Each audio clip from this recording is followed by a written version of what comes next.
We're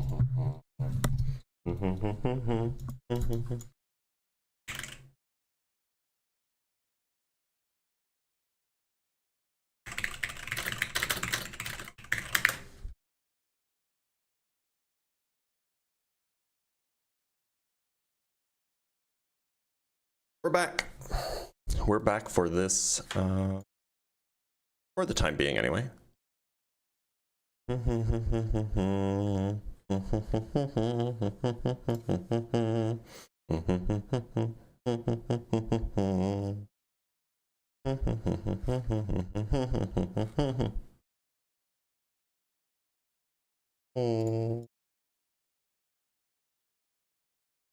We're spending Hanukkah in Santa Monica, wearing candles, lighting, wearing sandals, lighting candles by the sea.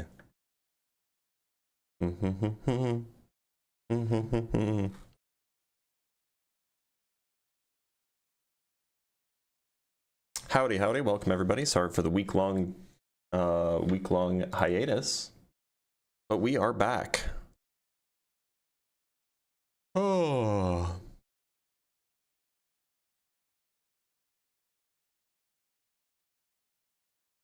Does Blitz do any drugs? If coffee counts, then yes. That is the answer.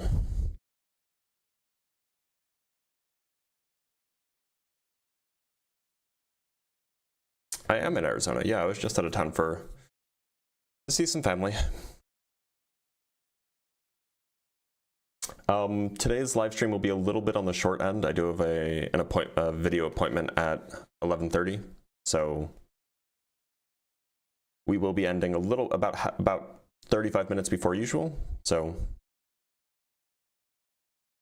yeah, sorry, Swanky, but such is the way of things.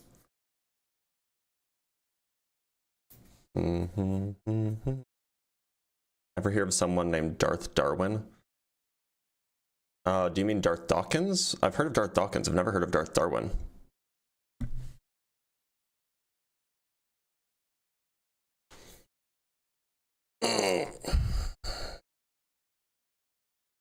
Where have I been? I was in New York. I was visiting family. We'll let some people trickle in.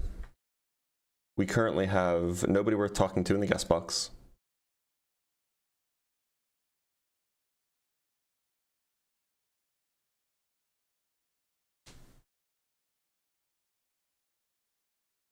A Catholic theorized the Big Bang, by the way. Yes, we know.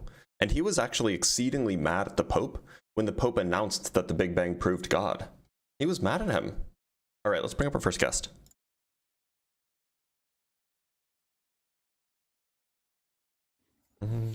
Major Tom, how's it going?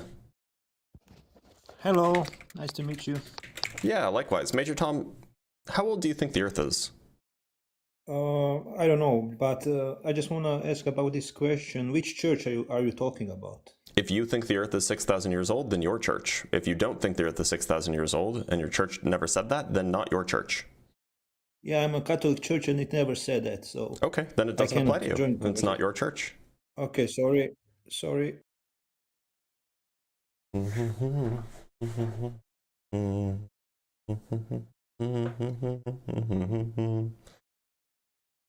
think any of the natural phenomena in the Bible actually happened? I mean, it depends, right? Like, surely, like, there were people that were mentioned in the Bible who are probably real, especially in like the old parts or the newer parts of the Hebrew Bible. Like various kings very likely existed. Like we have inscriptions of like a house of David, so you know it's plausible that like a David existed, if that's what you mean. But do I think that like I don't know, a flood happened? No, not really.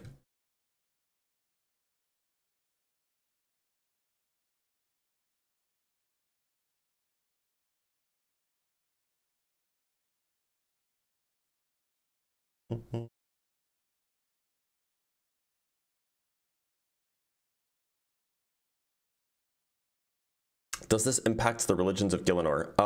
No, Gothics did indeed create the world in the first age, or the beginning of the first age. That has been scientifically proven through the use of, or the existence of runes.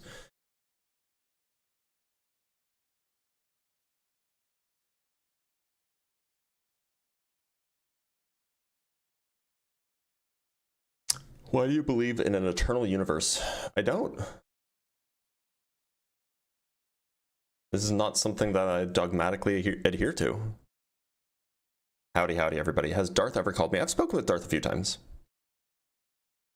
All right, we'll just give it a little bit more time for people to trickle in, and we can eventually get some people up here to have a conversation with.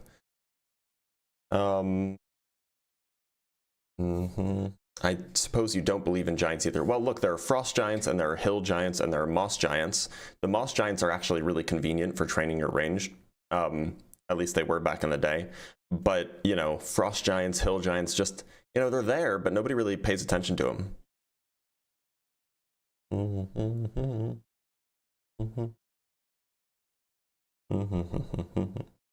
you still have your laser collection? I do. Fire giants too. Yeah, fire giants are great if you have a cannon.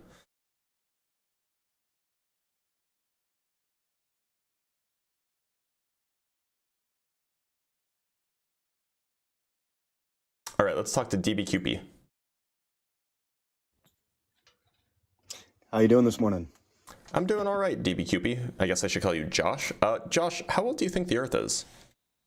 You know, I guess that depends. On? Where someone is,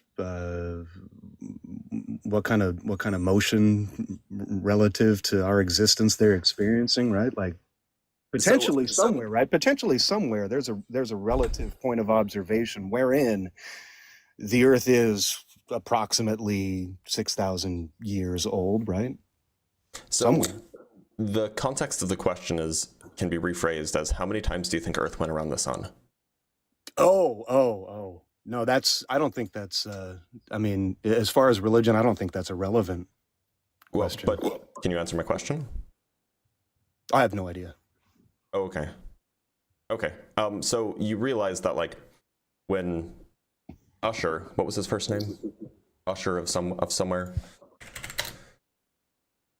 What was his name? Archbishop James Usher, when he said that the Earth began, or that the world began in 4004 BC, he didn't know about time dilation. He wasn't referring to that. Yeah, I don't listen to Usher. I mean, I like pop music. All right, get out of here. Get out of here, Josh. It's funny, but get out of here. It was funny. All right, we have a few super chats, and we'll bring on our next guest. From Garba Gaiman with the 5 Canuck bucks. Thank you for the heart, man. I appreciate that. And from D Bizzle with the $2. I need an album of Blitz hums to study to. Apologies, I don't have the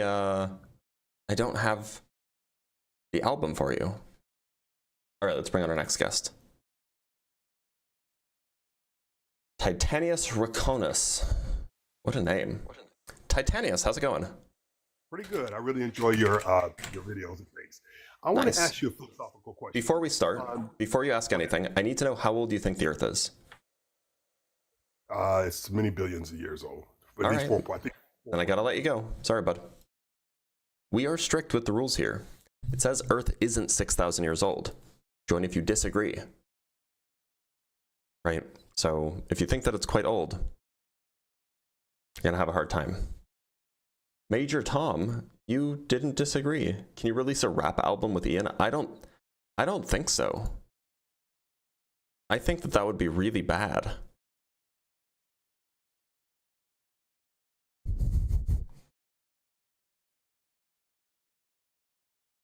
Yeah, okay, that is fair. Reading is indeed hard. I agree. A polka album. Now, a polka album maybe we could do. I would first need to learn the accordion, but I would absolutely record a polka album.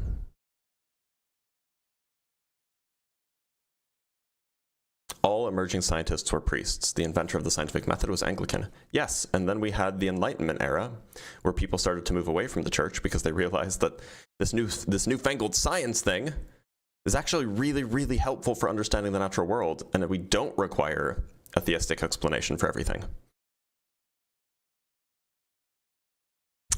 D Bizzle, thank you for the $2. You better start recording those hums then. Yeah, sure. Tim, you missed a wild unapologetic this week. I did? Oh, that's such a shame. I'll definitely have to go back and rewatch it this week.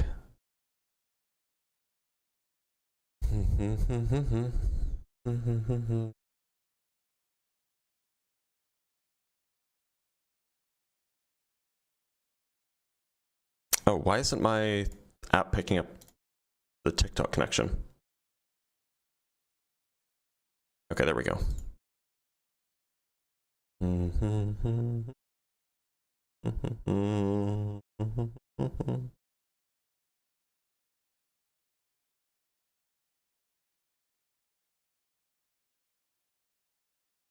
Missed some douche Christopher some Christopher douchebag who's making his rounds.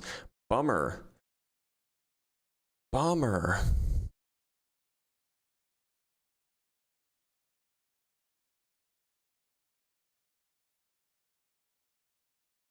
All right, so it looks like maybe this was not the right topic to restart the live stream in.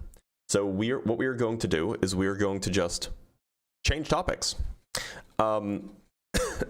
Sorry. Just got to do something real quick. Oh,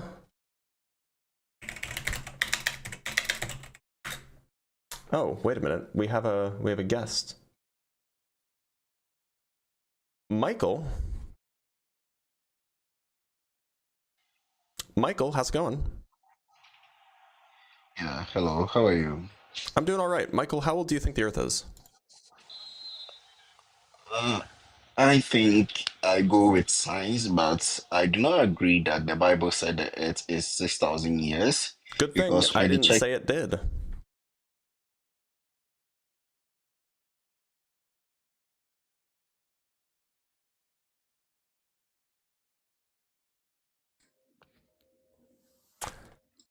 Zach, how's it going? I'm very well, thanks. How are you? I'm doing all right. Zach, how old do you think the Earth is? I would say 6 billion. Okay. So you disagree that the Earth is 6,000 years old? I do find it interesting the lengths that people try to go to in the religious community to Not answering the cover up. question.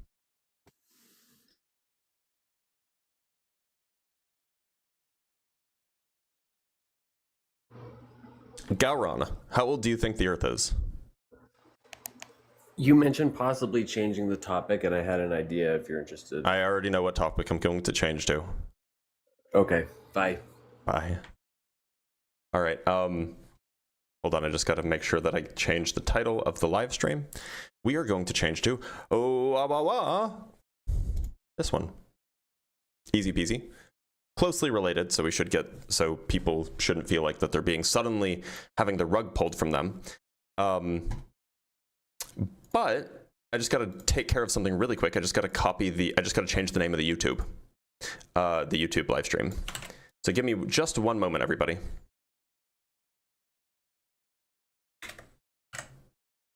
Baba Booey. Yeah, reroll for initiative. There you go. And then I have to go over here, and I have to go over here, and I have to go over here, and I have to go over here, here, here, here, here, here. All right, and it's done. Okay, we have officially transitioned to this topic. As an audio listener, I came back to check, but say what you swapped it to, not just this one. Oh, I swapped it to, I'm an atheist, can you convince me to believe in your God? It's a little bit of a broader topic than just the creationism one. We do have a super chat from Rodblow Alres with the 50 Mexican pesos. I believe that's what that is. Good morning. Quick question. Do you think that our intentions and desires are part of our evolution process? Do they count or affect evolution? I mean, sure. In some sense, of course they are. Of course, they're like a part of the evolutionary process, as in, like, as our psychology evolved, right? That's like the whole business.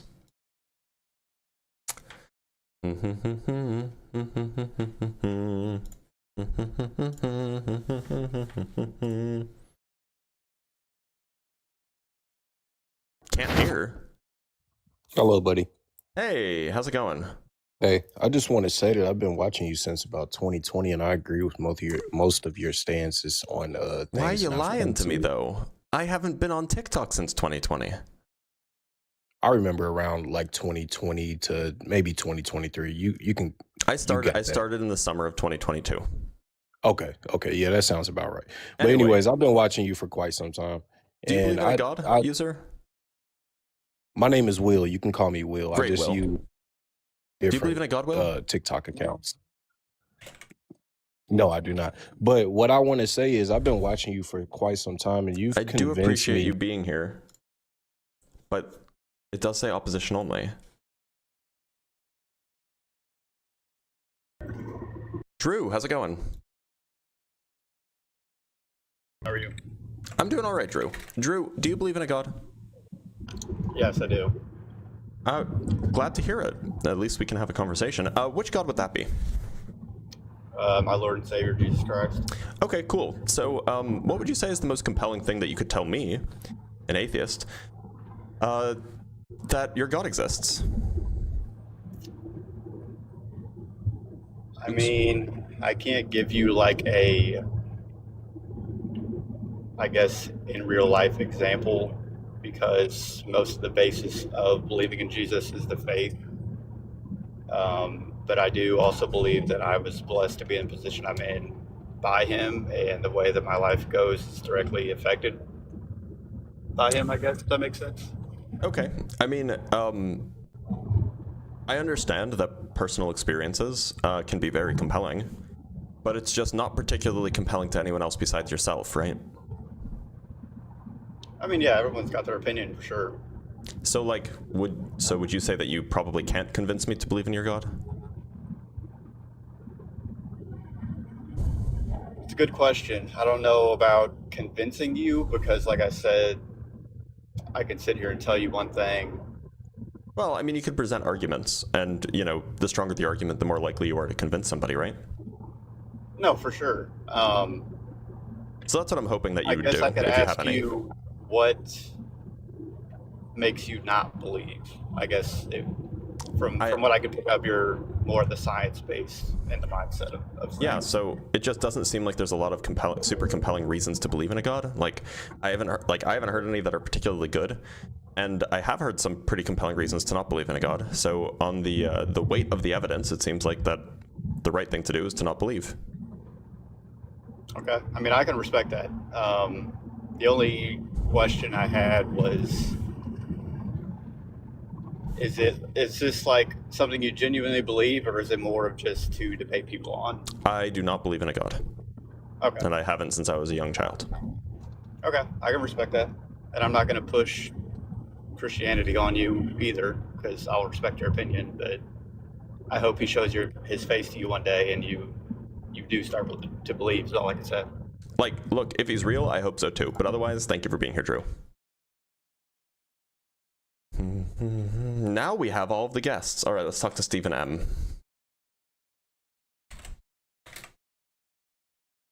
Slow start today. Stephen, how's it going?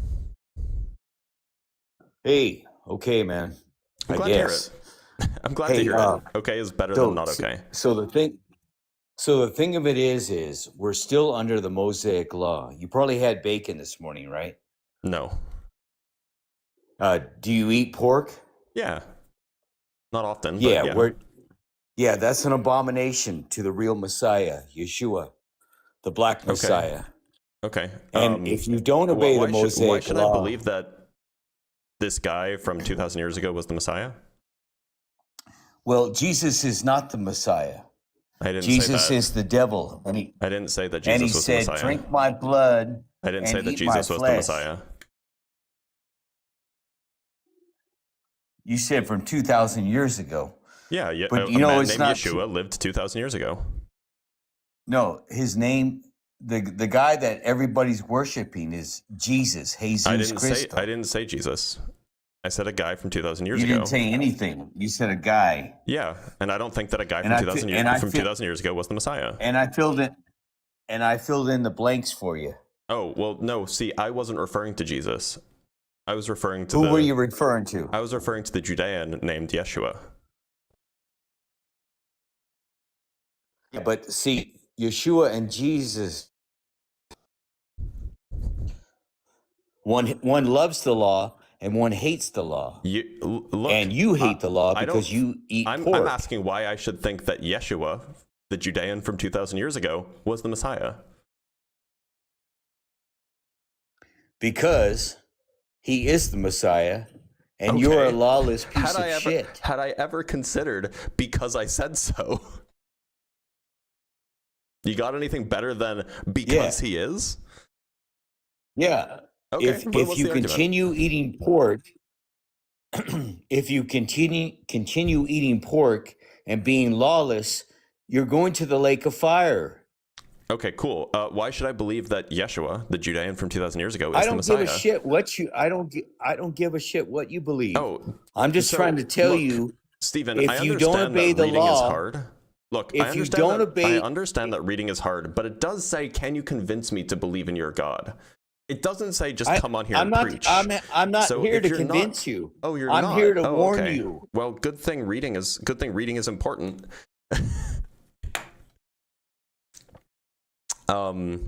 All right, we have a super chat, and then I'll bring up the next guest. From MILF Wrangler, great name, by the way. Thank you for the $5. I heard Justin mention your name on either AXP or The Line, and was wondering if you hosted any episodes or will in the future. I haven't hosted any. I don't know if I will in the future. I'm just so busy with my own stuff. But I am co-hosting with Matt Delahunty today on The Line at, I think at like 5 or something like this. Go check The Line on YouTube, and you'll see that there's my face there on today's episode. Thank you for the $5, the MILF Wrangler. Yeah, day drinking is only fun if you don't have to be intelligent that day.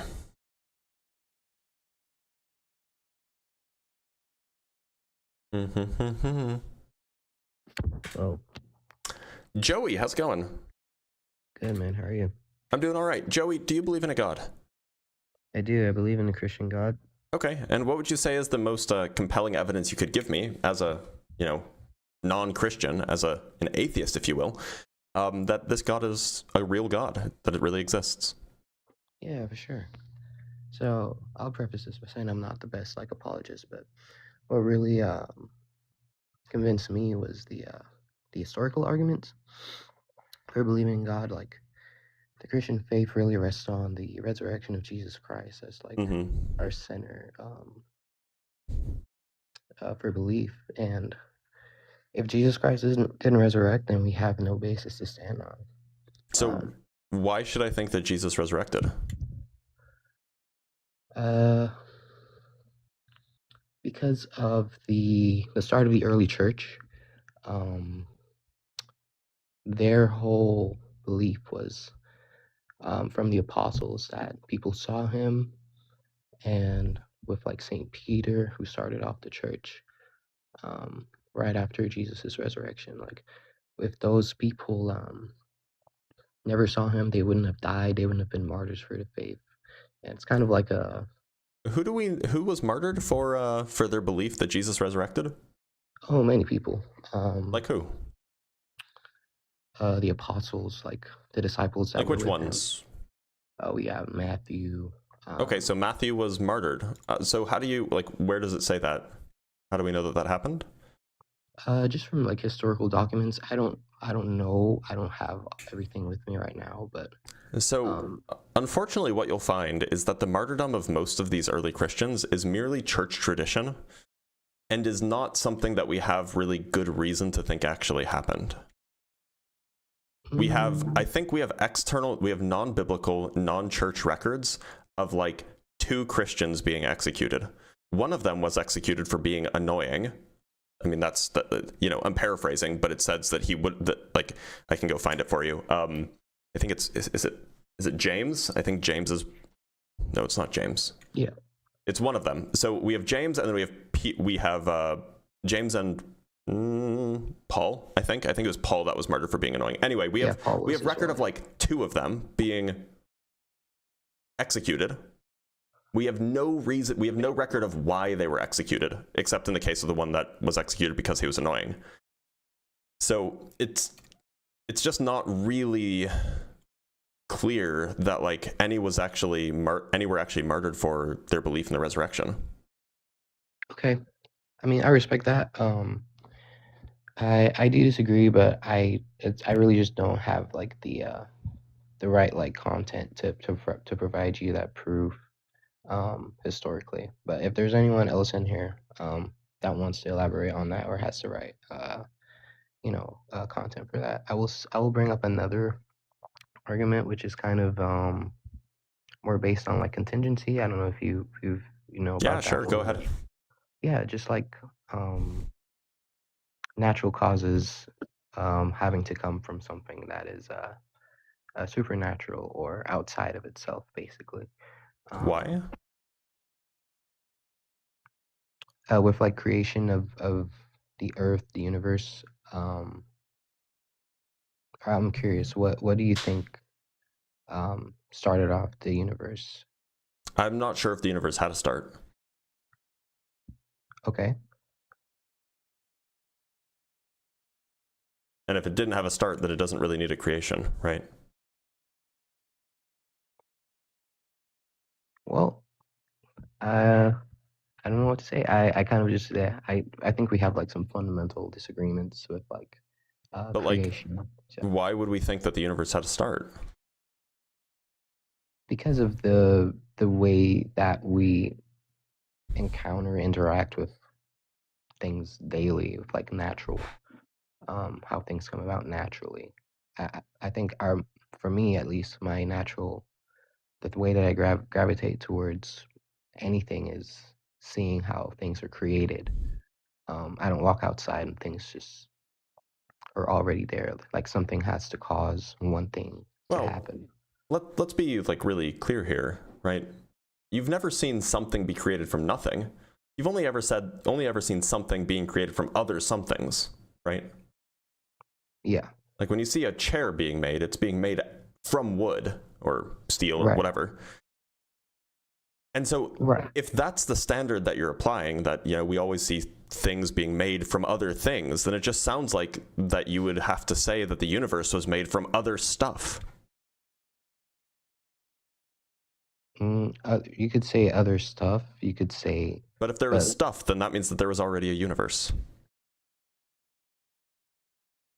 Well, I mean, also scientifically, do we have proof that the universe had a start? No. I mean, that's very, very much arguable. I don't think. No, not really. I mean, so to be clear, it's not arguable that we have proof that there was a start. Or, sorry, it's not arguable that we don't have proof that there was a start. Meaning to say, basically every cosmologist, these are the people who study like the universe as a whole, basically every cosmologist will agree that like there is no compelling argument or no compelling evidence that says the universe definitely had a start. Okay, that's okay. So, if the universe always existed, what's your take on creation of like human life? Is it evolution? And what was around before evolution? Was it all just matter, or was it what kind of Sure, matter that seems existed? likely. Was it biological or chemical? I mean, like biological life is just a particular kind of chemistry. Before biological life existed, there would have been other kinds of chemistry. And then, it seems plausible that the other kinds of chemistry gave rise to this particular kind of chemistry. Okay. I mean, for me, that's not very compelling because of just the way that I experience life today. I don't see biological life coming out of just stuff or chemistry. specifically. Well, And biological life is chemistry, right? Like it's just a kind of well, chemistry. yeah, but like living stuff. I'm not like a freaking scientist or whatever, but But I yeah, mean, I it think biological life is chemistry, so it doesn't seem like that much of a stretch to say that there's non-living chemistry that could give rise to living chemistry. I don't see, like, why is that a stretch? I think it's a stretch in the whole context of having a universe. Like I guess what's your view? Do you believe like planets always existed, or those things came into? I mean, planets form, planets cease to exist, planets are destroyed. Like, that's a thing that happens in our universe all the time. I mean, anytime a baby star forms, not anytime, but most of the time when a baby star forms, planets form around it fairly shortly afterwards. Okay. Okay. I mean, I can get behind that. I guess where we would differ is like I do believe that the universe had a start, and I guess like with the whole contingency argument, like something has to come from another thing, and to just I feel like it's kind of like a cop out, and I respect the argument though to say like the universe just always existed. Then you don't have to give an answer for it, for why it's there. When science, the whole idea behind science is trying to provide a how. And well, science is trying to figure out why is it this way, or why was it that way, or why will it be a third way, right? That's what science is about. Science is about trying to understand. You know, for example, like the Big Bang definitely happened.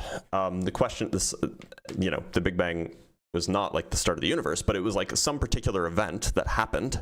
Like, the universe expanded, right? And so one of the questions that we can ask scientifically is, what caused the Big Bang to happen? Did it have a cause, or was it some sort of like a different kind of relation with something that was perhaps not prior, or not temporally prior, but like ontologically prior, or something like this? So we can use science to try to understand the way things are without having to assume that there was a beginning. I've actually never heard the Big Bang or like not be ascribed as the start of the universe. That's very interesting. If you there's something that you might find interesting that I can show you. Let me see if I can find it.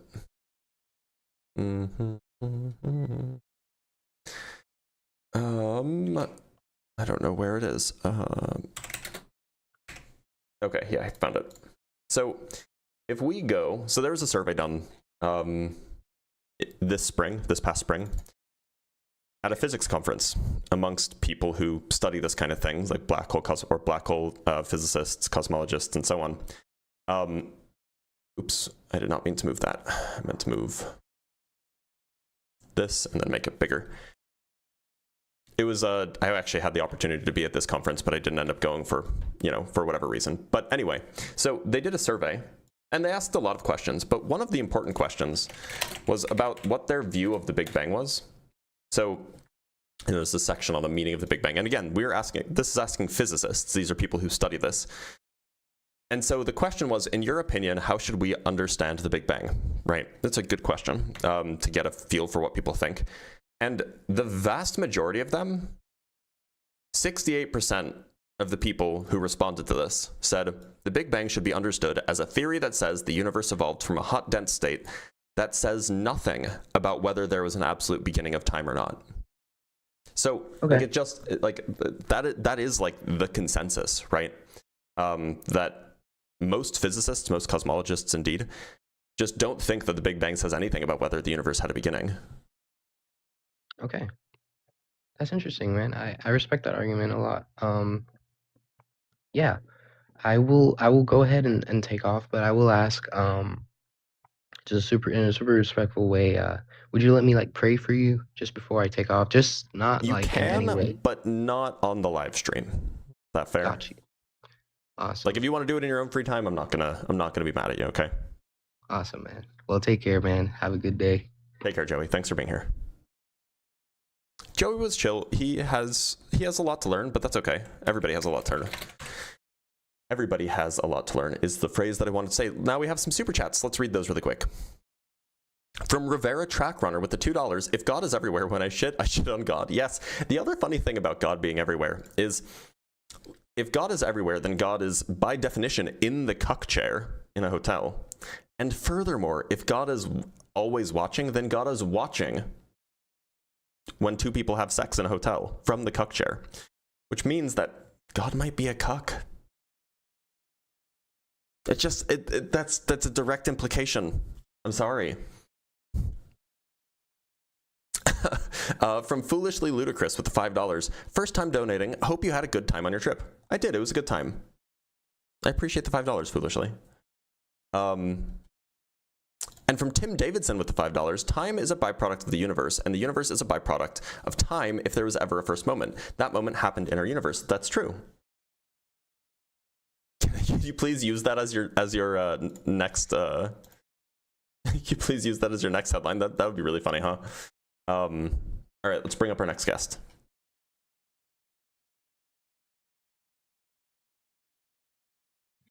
Hello. Danny Doll, how's it going?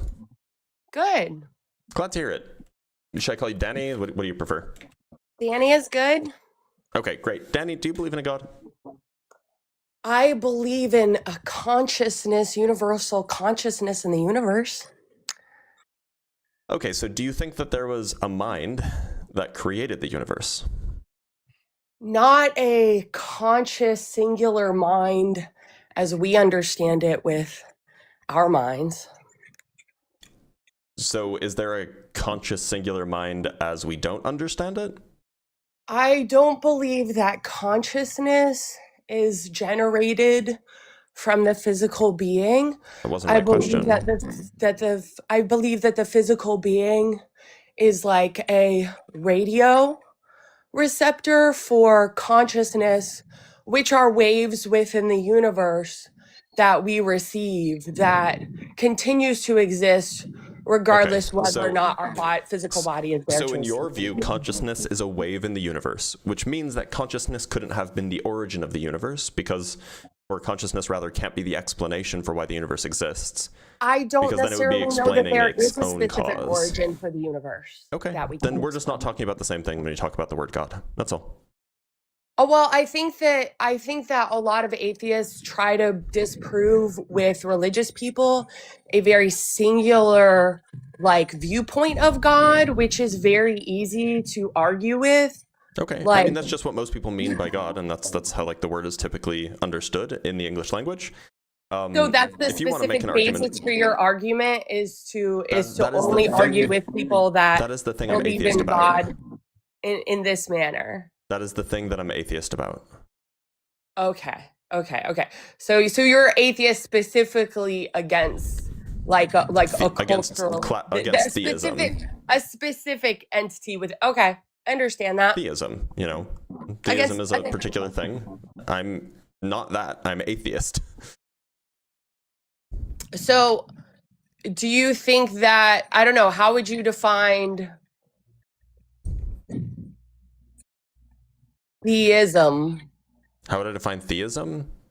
The belief that there exists a mind, a metaphysical and or supernatural mind that is responsible for creating and or sustaining the universe.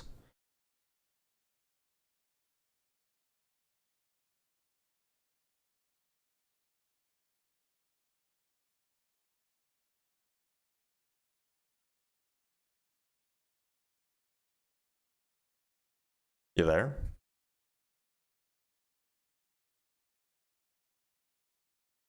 Okay, she left. Okay.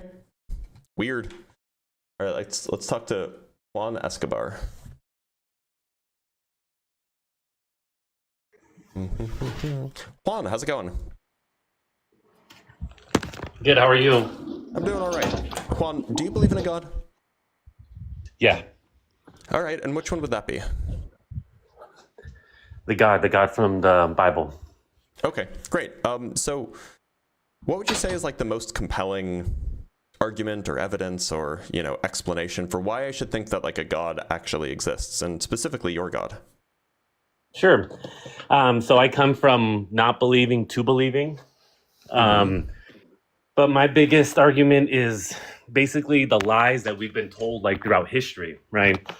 Okay. Just about Can things, you elaborate? trusting.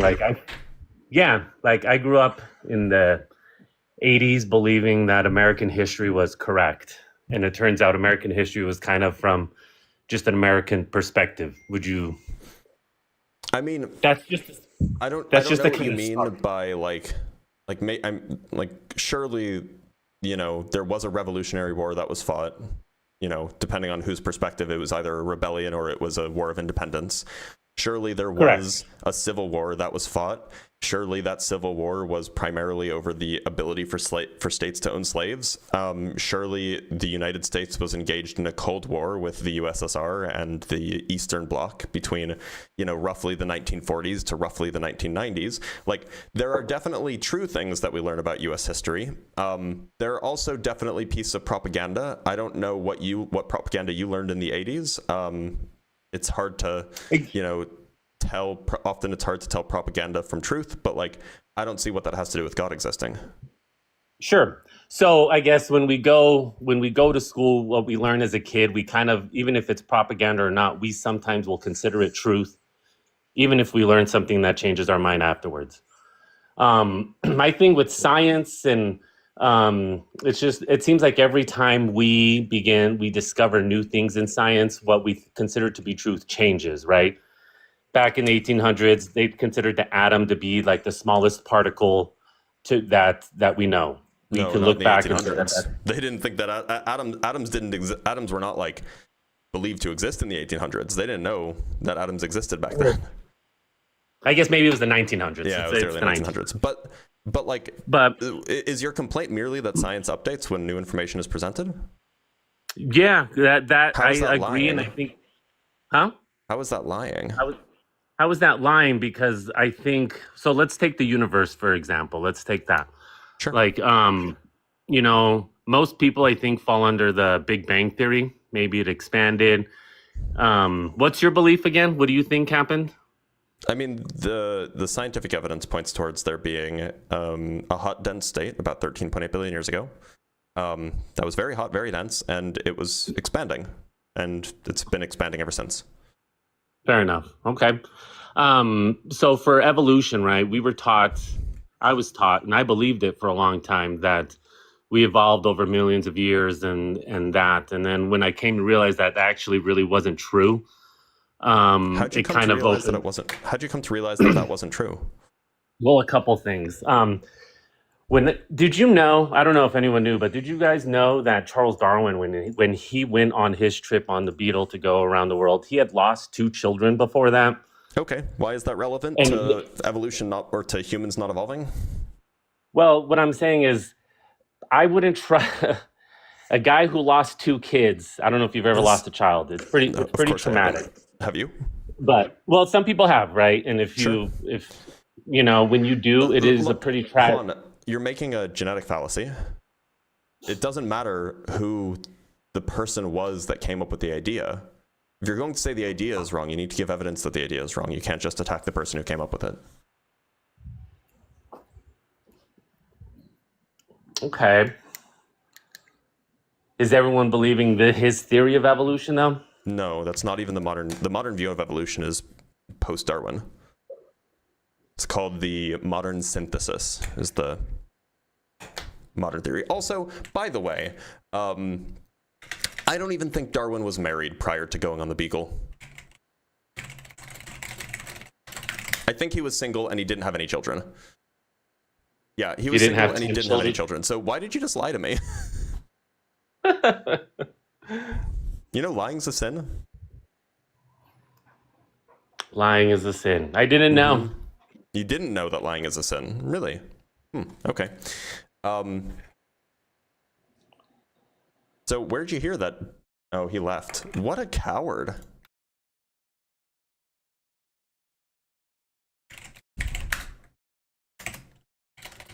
It'll be a short one, but that one's definitely going on YouTube.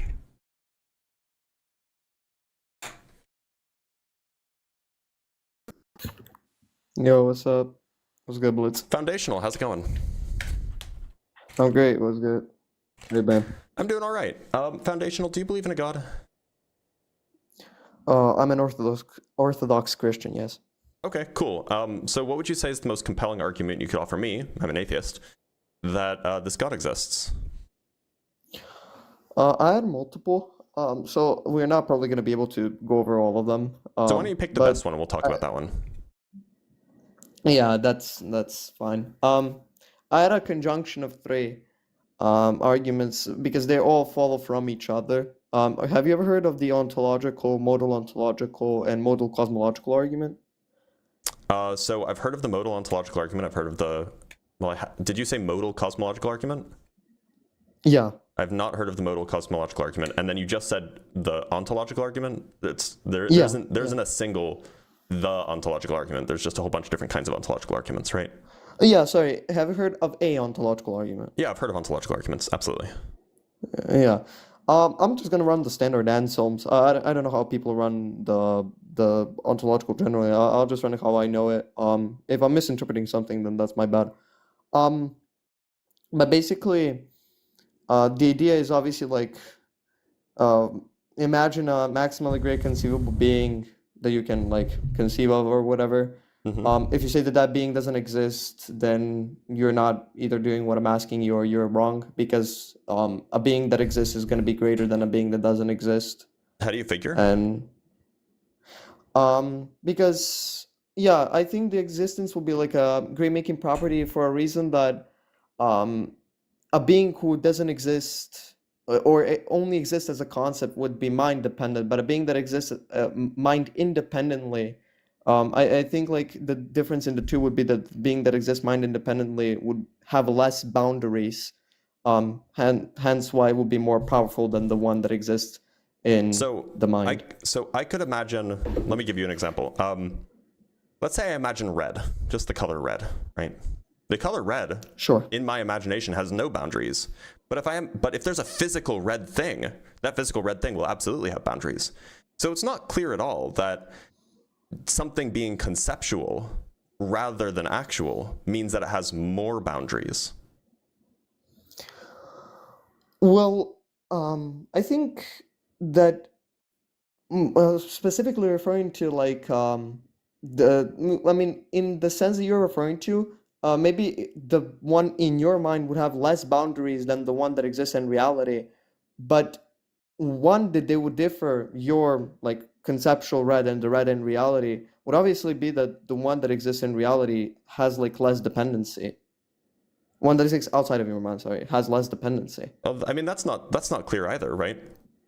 Like, for example, maybe the red in my mind only depends on my mind. And, you know, I assume under your view that minds don't depend on the physical. Whereas the red in the actual red, that depends on like it depends on laws of physics. It depends on a particular arrangement of atoms. It depends on, you know, something that made it that way. Like, it depends on a lot of things. So it's not clear that just because something exists in physical reality, that means that it depends on fewer things. Well, just want to correct something. I don't know if this is going to be relevant. You can tell me if it is or isn't, because I heard you mention that what you probably wouldn't think that I think that minds depend on physical. Yeah, I mean, might like, disagree. you can. Well, if you think the mind depends on the physical, then your God must depend on the physical if your God has a mind. Well, I'm referring to like human mind specifically. Okay, Like I'm not. referring to I'm those. referring to minds in general. Oh, okay. Got you. Oh, then probably, but yeah, to attack that, that's well, it's not really the point. Like, sure, that might have more dependencies insofar like the one that exists in the physical reality in comparison to your red, right? But the red that exists in reality is not going to have the same dependency that your Yeah, they'll has, be different, but right? not less. No, maybe not. It might not have less. Okay, right? but your like, the claim was greatest that conceivable being. your claim was that the greatest conceivable being would have less dependency if it existed mind independently rather than mind dependently. But that doesn't follow. It would follow because it would follow only for this type of being. Because if I give you two examples. Also, by the One, way, it's not clear you that having fewer dependencies is a great making property. well, that's how I understand. Maybe you understand the concept differently, but that's how I would understand more powerful being. Well, we're not talking about more powerful. We're talking about greater. But powerful is a great making property. Well, that's not clear at all. What is a great making property in your view?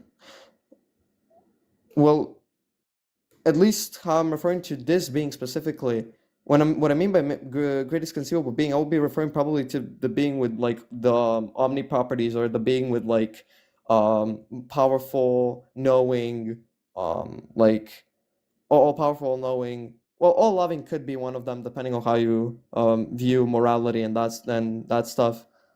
And like I think like the first Well, two are but so, the to be ones clear, that being are. all from being all powerful, it does not follow that it doesn't depend on anything, or that it depends on as few things as possible.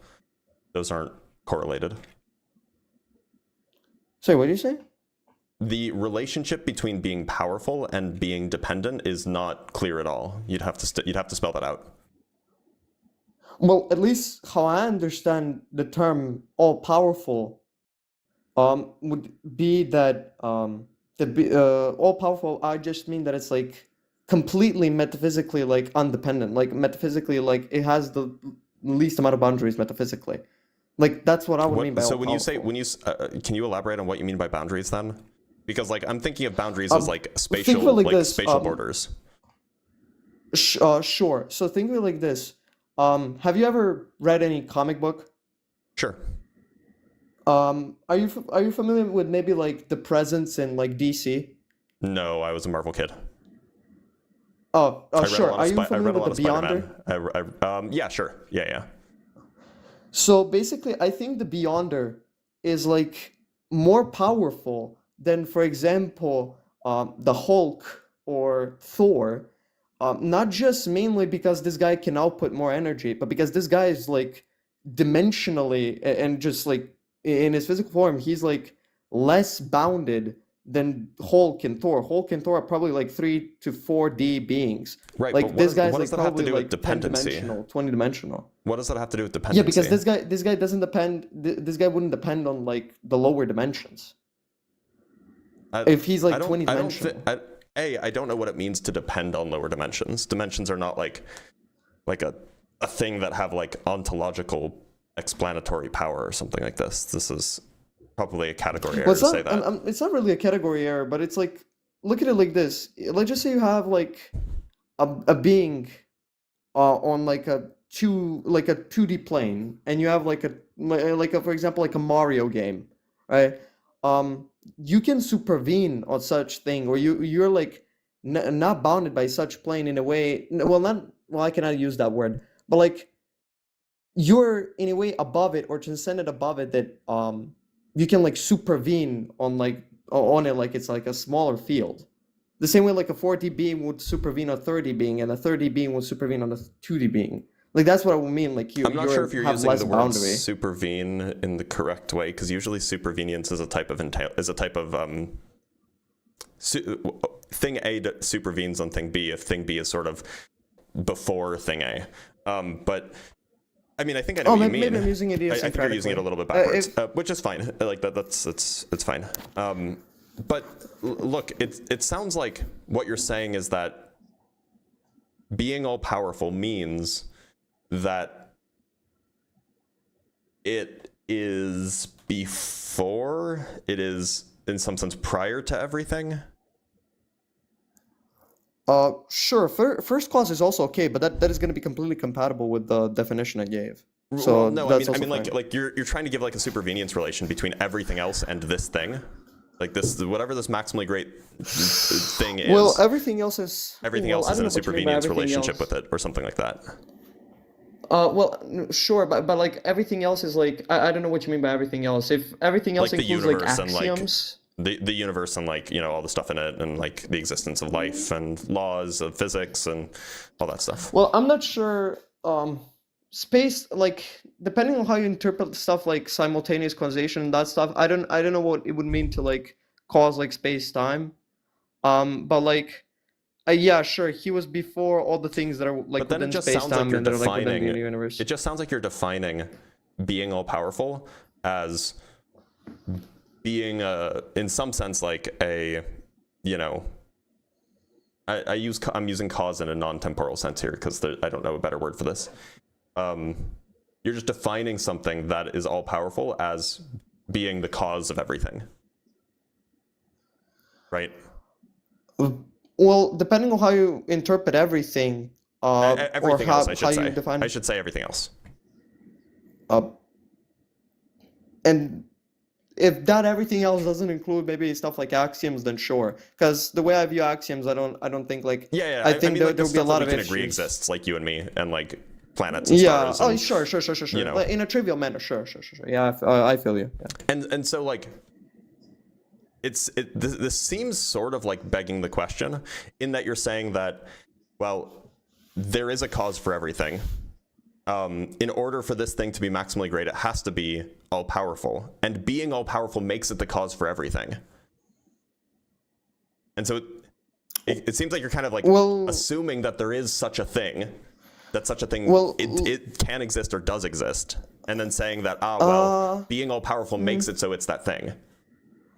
Seems a little bit problematic. It's that's not really what I'm trying to do, or at the very least, like, all powerful wasn't the definition I was trying to go with. The reason why I like kind of agreed to it is because that's the one me and you can both understand, right? The one that I gave for like metaphysical, like the least amount of metaphysical boundaries. That was the one that I was trying to go with. But that doesn't. It's not clear that that's a great making property. Right? I mean, like, I can give you an example, by the way, or a counterexample, perhaps. Imagine the greatest possible war. The maximally great war. Well, the way that, you know, great in the colloquial sense, where, like, it's, like, where one of the properties of great is good. War? Right? War. Like, you know, a war between two countries or whatever, or between two species. War. Like a war. Okay, the greatest possible yeah, war would be a war that doesn't exist. Right? Because...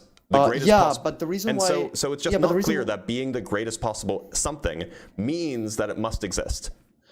Yeah, but when you said the greatest possible war, might entail that if like what would make it great is that it has like the least amount of injured people or something like that, then sure. Good. Yeah, if that's what you mean, then sure, I understand the definition. But the reason why that would be the case is because you limited the scope. Right, like, but you my could have said that for point is anything. my point is that just by being the greatest possible something, that does not then entail that existing is a great making property. Well, it would, but the reason why it wasn't in this specific case is because you limited the scope. Well, okay, so like, can you give me an example of why I would think that being in existence is a great making property, or in fact what it even mean, and perhaps well, yeah, we can just start there and then we can back up later if necessary. Can you give me an example of a case where I got you. of a case without limited scope, right? Where being in existence is a great making property. Well, without a limited scope, there would just be like generally like a thing or an object. That would be like a thing without like any scope, because you can attach all the great making properties you can to it, right? Like what would make it the greatest thing is just to attach the maximum amount or the maximum possible great making properties. Right? The reason why I think like existence here would apply as a great making property is because if this thing it's just in the mind, meaning mind dependent, or is in reality, meaning mind independent, the one which is mind independent is able to cause things in reality. And the reason why that's relevant to not be that it's just like question begging is because if it is only like in the mind, it makes it no different than like a unicorn or dragon. The only things that it can cause and where it can cause is within the mind. But if it is mind independent, it can cause anywhere, and I don't have any power or any authority over it. There's no dependence relation between that thing and me. Like, it doesn't depend on anything. It's not clear that just because something is mind dependent that it can't cause anything. Like, laws are mind dependent, but laws cause the action of people to, obey. Well, I don't mean physical laws. I mean like give me an like example. legal like for example, the law against tax evasion causes people to not evade taxes. Right? If that law didn't exist, people would evade taxes. I mean, it's really like not the law. I mean, I understand the example. Like, don't get me wrong, but it's like, even in the case, it's not really the law which is like putting you in jail or which like takes away your money if you don't pay taxes or whatever. So look, is the law a necessary cause for people not paying taxes? It might not be a sufficient cause, I agree, but it's definitely at least a necessary cause for people paying taxes. Well, I wouldn't say so. I would probably say the people that set up the laws are the cause for these. So a people necessary, doing this. a necessary. Maybe indirect, but it's still a cause or an ultimate cause or like the first cause. Look, I'm not saying that the existence of the law is a sufficient cause. I'm just saying that it's a necessary cause.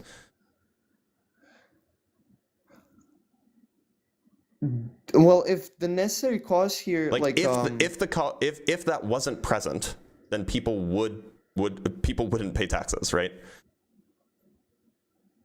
Well, I mean, maybe some people would and some people wouldn't, but at least fewer people would pay taxes if that law didn't exist. I mean, it's really hard for me to like. Well, I understand what you mean, and I'm not trying to say that like the example is bad, but like it's really hard for me to work with the example in some way. But like, I understand what you mean. It's just like I feel like even without these laws, the people that set up those laws will still like in a way threaten people to pay taxes in whatever way. I don't know what it would mean to threaten people to pay taxes without the laws. Well, I don't know. They're trying to lie. It sounds like that's what a law is. I mean, if we understand a law to be like a threat of violence if you don't do what I say, and that threat of violence is institutionalized, because that's what a law is, right? Well, that is surely mind dependent. If you took away all of the people, then that would cease to exist. And yet, it's that threat of violence, that threat of institutionalized violence, that causes, at least in part, people to pay taxes. Yeah, but would you agree that like the ultimate cause for people? I'm not talking about the ultimate cause. I'm just talking like this could be like a partial cause, but it's still a cause nonetheless, which means that it was a tool. Mind-dependent things can have causes, or can produce effects, can be causes. Well, I do agree that they could be tools for something else, but I don't think that they're like causes. It seems like a category area. Like I don't know what it means for a concept to have a cause. What do you mean by a cause then? Well, I don't have a standard definition, but I would assume like beginning something into existence, maybe. So then there are like no causes that happen in the universe? Like I don't cause anything because I don't begin anything into existence. I'm just rearranging matter. Well, I'm fine with like God being the only causer and everything else is just like intel from that. But like that's not the view that I want to take. Then like I'm just if your worldview stipulates that God is the only causer, and then you're saying that, well, you know, a maximally great being needs to exist or a maximally great being would be mind independent because otherwise it couldn't cause anything. Well, I would agree. I would just say that, yeah, the only thing that you think causes things, I don't think that such a thing exists anyway. So under your notion of cause, I just don't think there are causes. In which case, why would I accept that that this is a thing that this is a thing that can exist or needs to exist? But Blitz, that's not the thing that I'm trying to like lead with when it comes to like the argument. Yeah, that would be one of the entailments of what I would mean by all powerful, like a great making property for God. But that is not like you said that existence is a great making property because otherwise it couldn't cause things. But sure, it doesn't seem to be it. Like if God is the only thing that you think can cause things, then like okay, yeah, it couldn't cause things and nothing. But under your view, I don't think anything causes things, and plenty of things exist. So it doesn't seem like it's necessary in order for it doesn't seem like causing things is a great making property that anything has. Well, if by cause you just want to mean also something that like entails like an effect That is also it fine. doesn't have to I'm be a just like sufficient saying, entailment, just like some sort of entailment. yeah, some sort of entailment. That is fine. I'm just saying like that was the example. Like for example, God causing in reality would be more powerful than God causing in mind. Like if God is only in the mind, That I it don't makes him understand. no What do different you than mean me. God causing in reality versus God causing in mind? Like a thing, Like like a I concept can imagine have, like God a concept can have causing real like causes, right? Or sorry, a concept can have real ca- effects. Like a concept can really cause yeah, an thoughts effect in the same way that a well law can. thoughts Yeah, thoughts can cause stuff. thoughts can produce more thoughts. Like I agree, but like Thoughts can also produce actions, right? in reality, Can thoughts produce actions?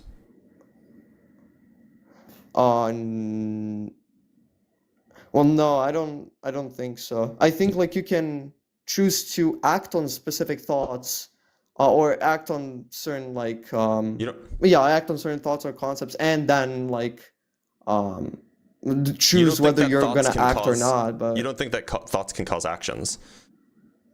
Then what causes actions? no. I think that thoughts.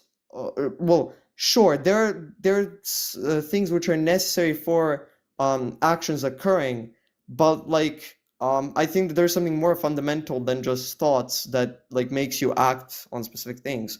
Like you can have like a thoughts. Let's say you wanna It's gonna be a very weird example, and I'm sorry, but let's just say you wanna jerk it off, right?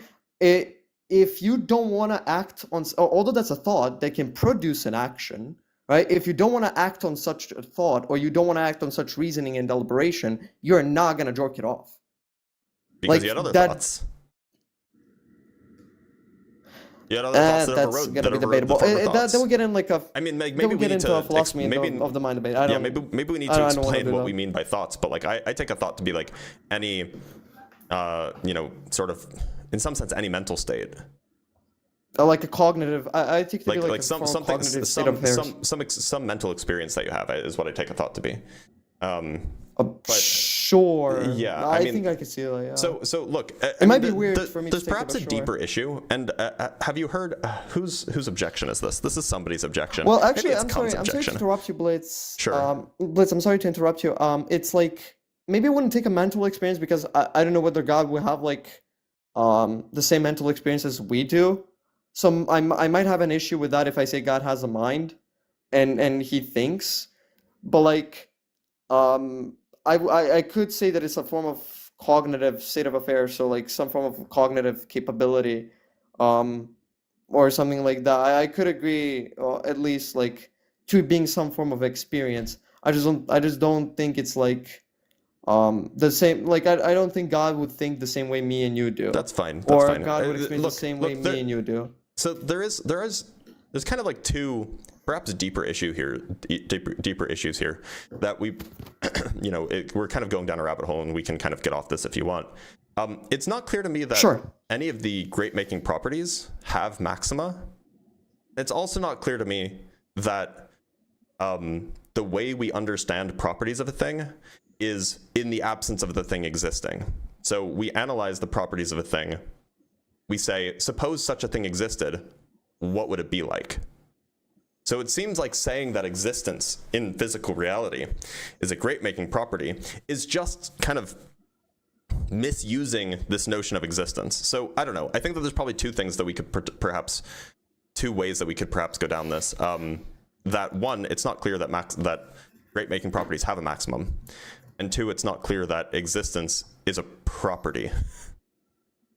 Well, are you familiar with like comparative and superlative? Like if I say good, better, best, like those are like gradations of like fucking adjectives. Yeah, sure. Like if I say if I say of the best football player, the best like for example, if I was to talk about an island, so when we talk about best the best island would football probably player, be like when you talk about the best football player, that's in comparison to all the other football players who are, perhaps alive, or maybe who are alive or were alive at one point, right? That's the claim when we talk about the best football player. So I guess. Are you using a comparative notion for great making? Well, that's the one that I think me and you could both understand, at least for now. Okay, so then for the it's discussion. so if that's the case, then it assumes that there are a finite number of things to compare against, right? Like that's not clear. Well, I don't think.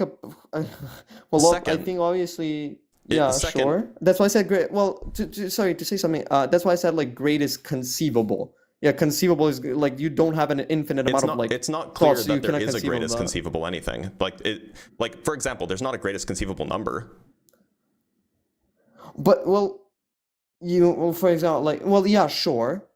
Like I can agree to like numbers and stuff. I do agree to that, right? But like I think like insofar as like when we talk about like a greatest football player or like a greatest MMA fighter, like there was a greatest MMA fighter. Sorry, there was a greatest football player which had all the properties. Only comparative to the other ones that have already existed. This is not like the that we know metaphysically of, greatest yeah. one, right? This is not the greatest conceivable. There Well, is no yeah, that greatest depends on conceivable your- MMA fighter, right? Well, when I'm referring to greatest conceivable, I think to like obviously what we can conceive, right? Like Yeah, I there don't think there like are qualities that we or there are But that objects or depends on there are the epistemic nouns that we axis. can conceive. There are objects that we can conceive, like numbers, that don't have a greatest. But I don't think you can conceive like all the numbers. Conceive of Yeah, all you're the right. numbers. So there is Like, no greatest conceivable number. Similarly, Yeah, but I I could don't even think it's conceive I don't of- think it's correct to say that there's a greatest conceivable footballer or a greatest conceivable MMA fighter. Well, yeah, in terms of like greatest conceivable, well, you could conceive of like a footballer or like an MMA fighter or like an island that is the best of all that you have seen or you have but conceived. that doesn't. So look, if your claim is merely that there is a greatest thing that's like that, like it's like more powerful than anything I've seen before, and it's more good than anything I've seen before. That just doesn't sound like something that is maximally good. But that's And like that important could when I just say be an maximum- alien, right? Well, real quick. When I say maximally great conceivable was obviously referring to like a specific epistemic axis that I have, right? Like that obviously wasn't referring to greatest conceivable in terms of like everything that could be conceived of. Like I'm referring to like a specific epistemic axis that I would have, or like a average Joe would have. Like I probably wouldn't be referring to like all things that could be conceived. So what does it mean for something to be have the greatest or maximally, I don't know, maximally strong? What would that mean in a greatest conceivable sense?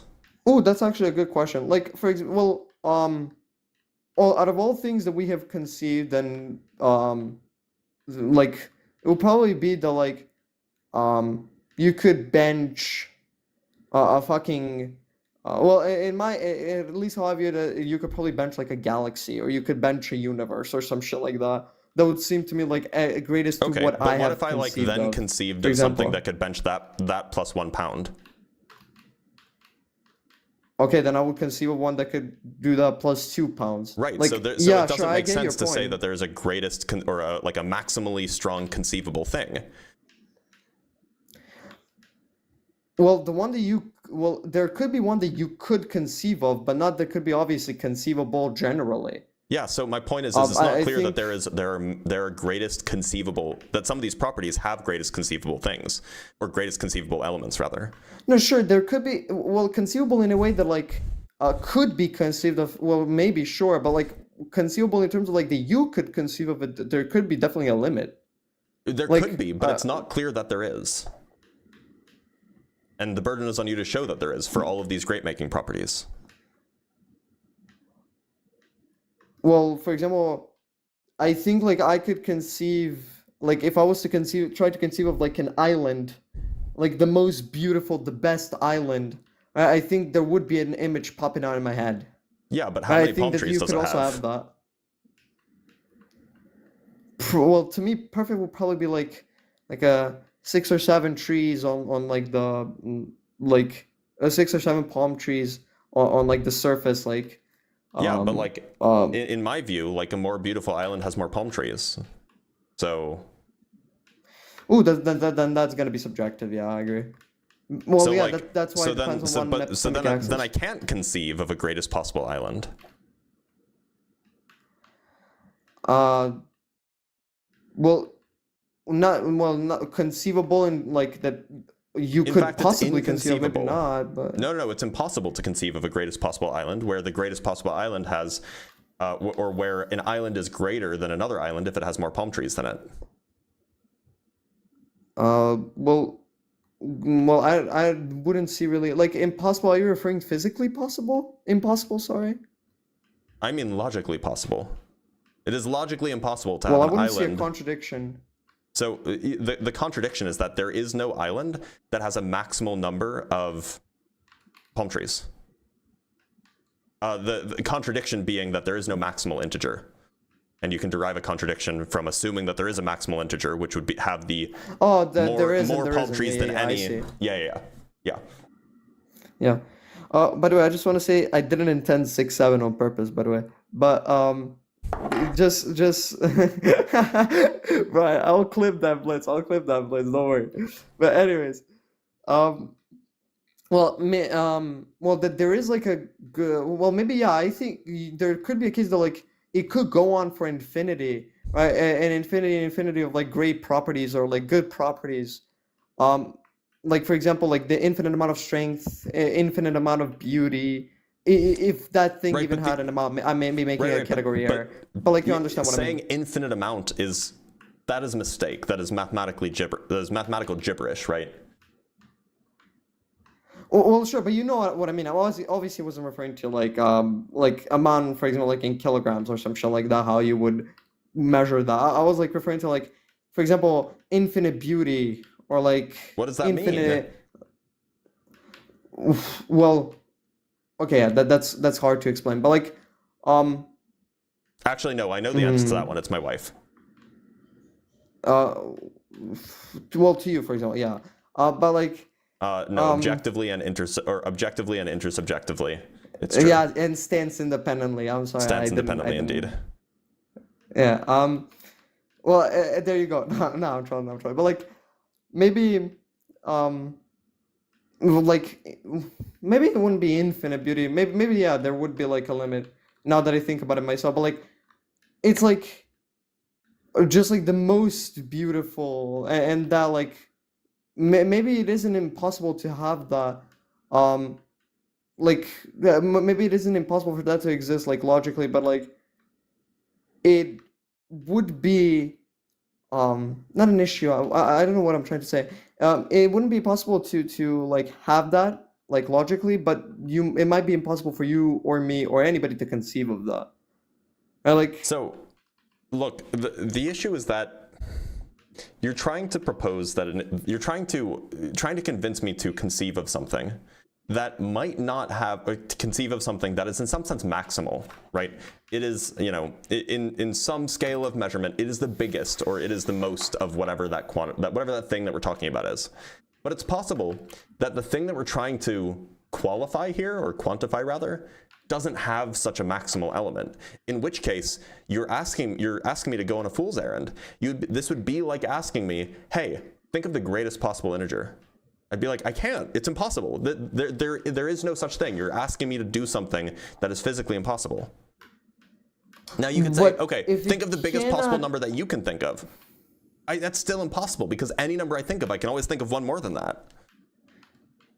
No, I feel, but like, in a way that, like, if it cannot go on infinity, like, you cannot have infinite beauty or something like that, but at the same time there isn't a limit to it, I wouldn't understand what, like, I wouldn't understand what you're talking about, because to me that seems like a true dichotomy. Like, I don't see, like, no. So it either for has example, a limit or it doesn't. Think of the greatest possible number less than 1. Oh, are you doing it? I see. Well, I'm doing it, but it's hard because I cannot conceive of it. Well, there is no greatest possible number less than 1, kind of by definition. Yeah, but it goes on infinity though. Like, but it's there's still an bounded. infinite amount of It's still decimals. bounded, right? It's still bounded. None of these numbers are greater than 1. Between 0 and 1. Well, yeah, between like 0 and 1. Yeah, like it's gonna be bounded because it's gonna be bounded by 1. Right. But like, there's still an infinite amount of decimals, so it still goes on infinity. Well, it's saying there's an infinite amount of decimals doesn't make the number infinite or anything, right?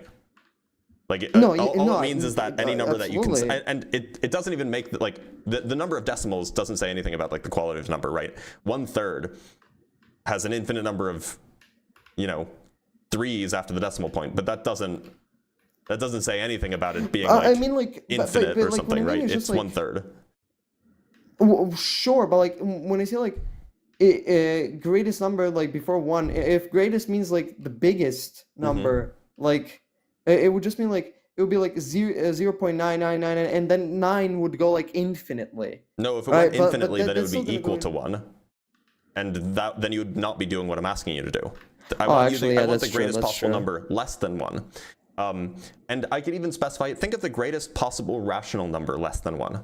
Now you can't even complain about the number of decimal digits because everything is Okay, representable yeah, in a finite way.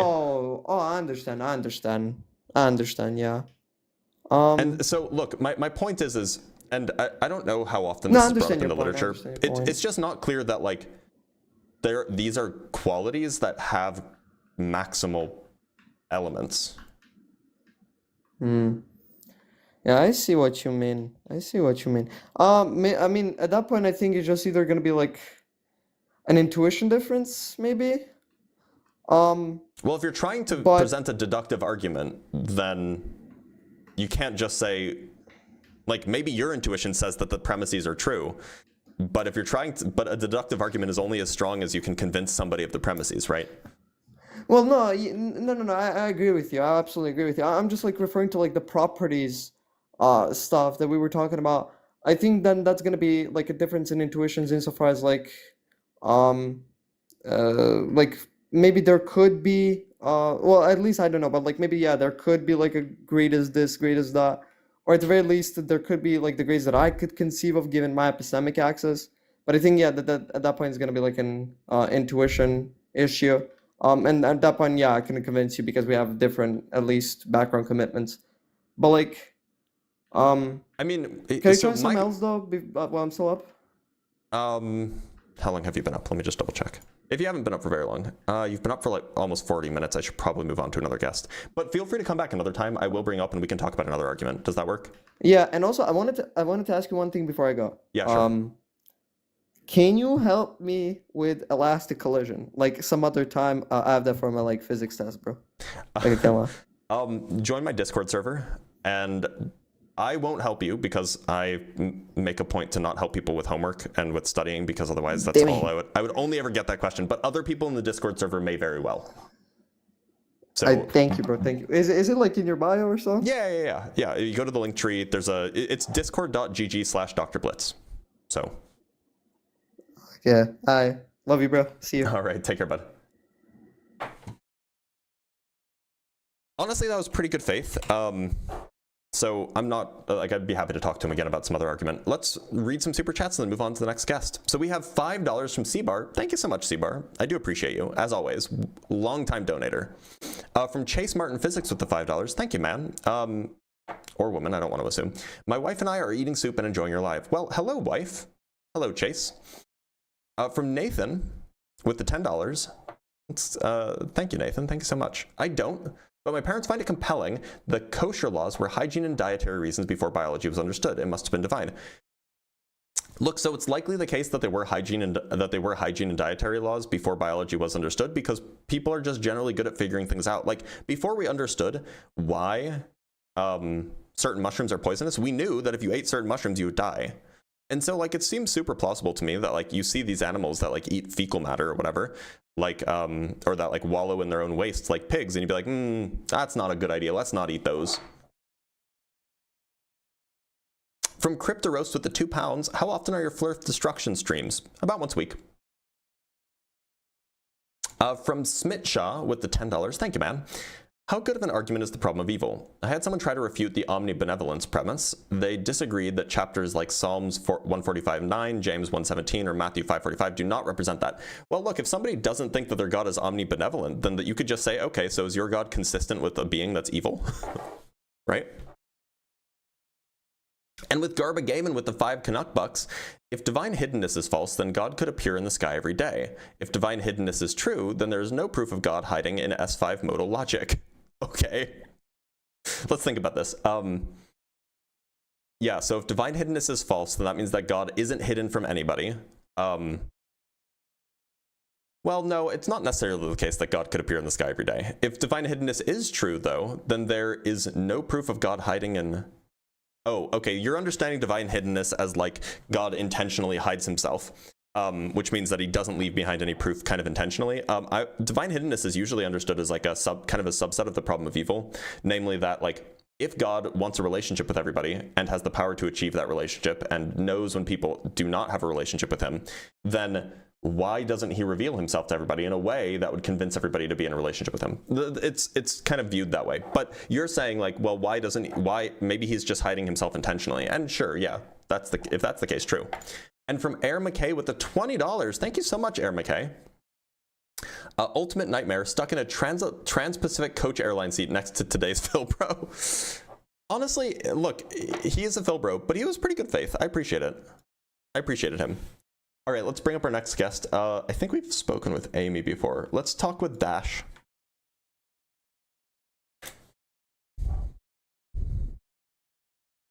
Dash, how's it going? Yeah, what's up? Some questions I Dash, have. Hold on, I need to check. How old are you? I'm 20, but I'm over 18. Okay. And do you believe in a God? Sort of. It's complicated. I believe in the possibility of one. I believe and that if it's possible, and God is a necessary being, then by the S5 modal axioms, then God necessarily exists actually. Anyway, sorry, go ahead. Okay, a couple things that make me more believing in it is, okay, first off, so like in ancient Egypt and stuff, like for the pyramids, I don't think we could make that now. Like we could. we don't have Pyramids are like the easiest structures to make. No, I'm talking about those specific pyramids, like the cuts and they would stuff. be so easy to make. I've seen a bunch of stuff saying like about the pure precision of it. Like, bro, have you seen the Burj Khalifa? There's a reason we don't make pyramids anymore, and it's because they're wildly inefficient for what they are. Literally children can make pyramids. You're just stacking blocks on top of each other. I'm not talking about the shape. I'm talking about those specific ones. You mean the ones in Egypt, right? Yeah. What about the bent pyramid? Could we make that one still? Which ones are those? The bent pyramid was the first pyramid in Egypt, and they screwed up the angle so it has a bend in it. Like it's steep and then it's not steep because they're like, oh, this is too steep, it's gonna be too tall, we can't make it. So then they made it less steep. Like it's actually wild that you haven't heard of this. And it actually shows that like there was a process being used to build these things, that like that the process developed over time, because it's like a perfect example of like humans figuring things out as they go. Let me show you. It's actually really neat, by the way.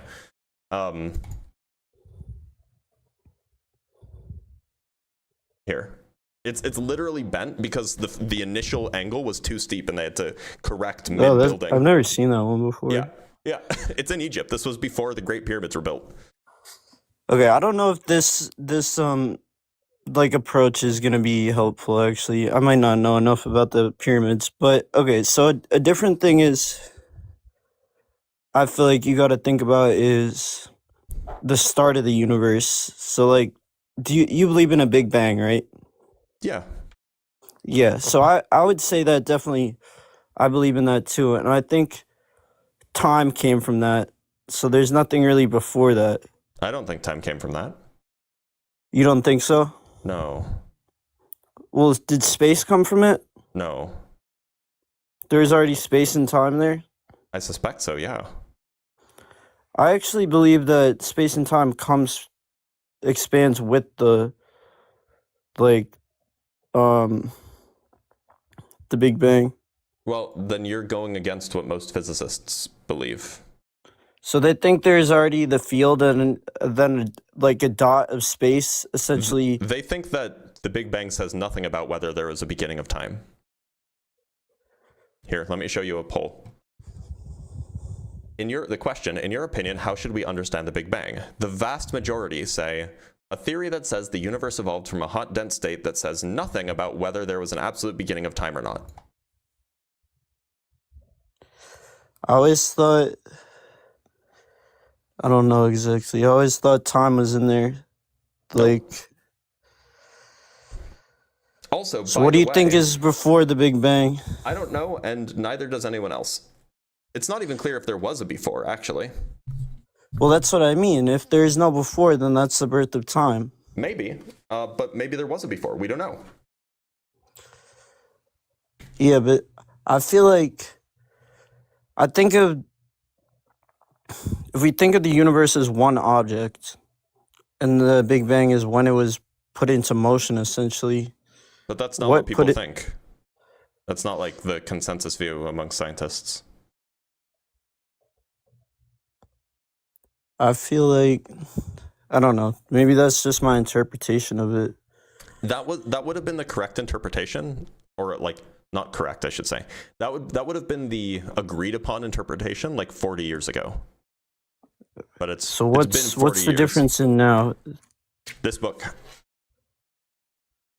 This book is an outline of all of the different hypotheses about what happened before the Big Bang, if there was a before the Big Bang, and it lists 25 distinct models that nobody can agree upon as to, you know, what the best explanation for what caused the Big Bang is. Does the Big Bang have a cause, and these kinds of things. So like there is no scientific consensus about whether or not the Big Bang is the origin of the universe. Oh, for those who are wondering, the book is Battle of the Big Bang by Niayesh Afshorty and Phil Halper. You might know Phil Halper as Skydive Phil on YouTube, by the way. He's a science communicator. Niayesh Afshorty is a physicist, or rather a cosmologist. Do you think we're in a simulation? No. No? No. I think we are. How does any of this have to do with the existence of a god? Well, I'm just trying to... I don't think you can prove God in the confines of our reality if he doesn't exist within those. Well, I'm just asking for evidence. I don't need proof, perhaps. Yeah, well, evidence would be good. That is my evidence that we live in a simulation. Okay, but I mean, it's not grounds evidence. Do you have to believe that we live in a simulation? Just based off, like, everything kind of follows the same, like, at the end of the day, all the physics and stuff is geometry, really. Like, it's all like... What does that have to do with us being in a simulation? The same patterns show up at the largest and smallest scales. Well, that's not really true. There's similar patterns. Like, I guess, but that's subjective. I think everything is subjective, though. You gotta just, like, be able to... like, give yourself room to think about things. I agree. Thinking about things is good.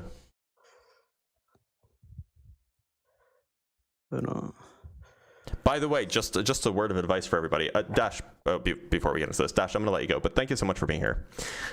Just a word of advice for everybody. The best place to think about things is not necessarily in the shower, right? All right, let's talk to, so we have a super chat from Dr. Fudge. Pyramid Guy should look at Mini Minuteman. He absolutely should. Mini Minuteman is great. And we got $10 from Younger Hill. Sixth Bull in the 1990s. The Euphrates dried 1990s Gulf War. 39 nations in Babylon. George Bush Sr. Mouth of the Beast. Saddam Hussein. Mouth of the Dragon. Pat Robertson. False Prophet. Okay, well, look, if you want to send $10 to Schizo Preach, that's fine. I shouldn't say that. That's ableist. I'm sorry, guys. Anyway, yeah, if you want to send $10 to Preach, by all means, do it. And we got $10 from House 70. Thank you so much, House. The Great Pyramids were built as tombs. That's why they're on the left bank of the Nile. Sun sets or dies in the west. Valid for all pyramids built with that purpose. Yeah, that's fair. That's a fair assessment. All right, let's bring up our next guest. Oh, let's talk to Cinco.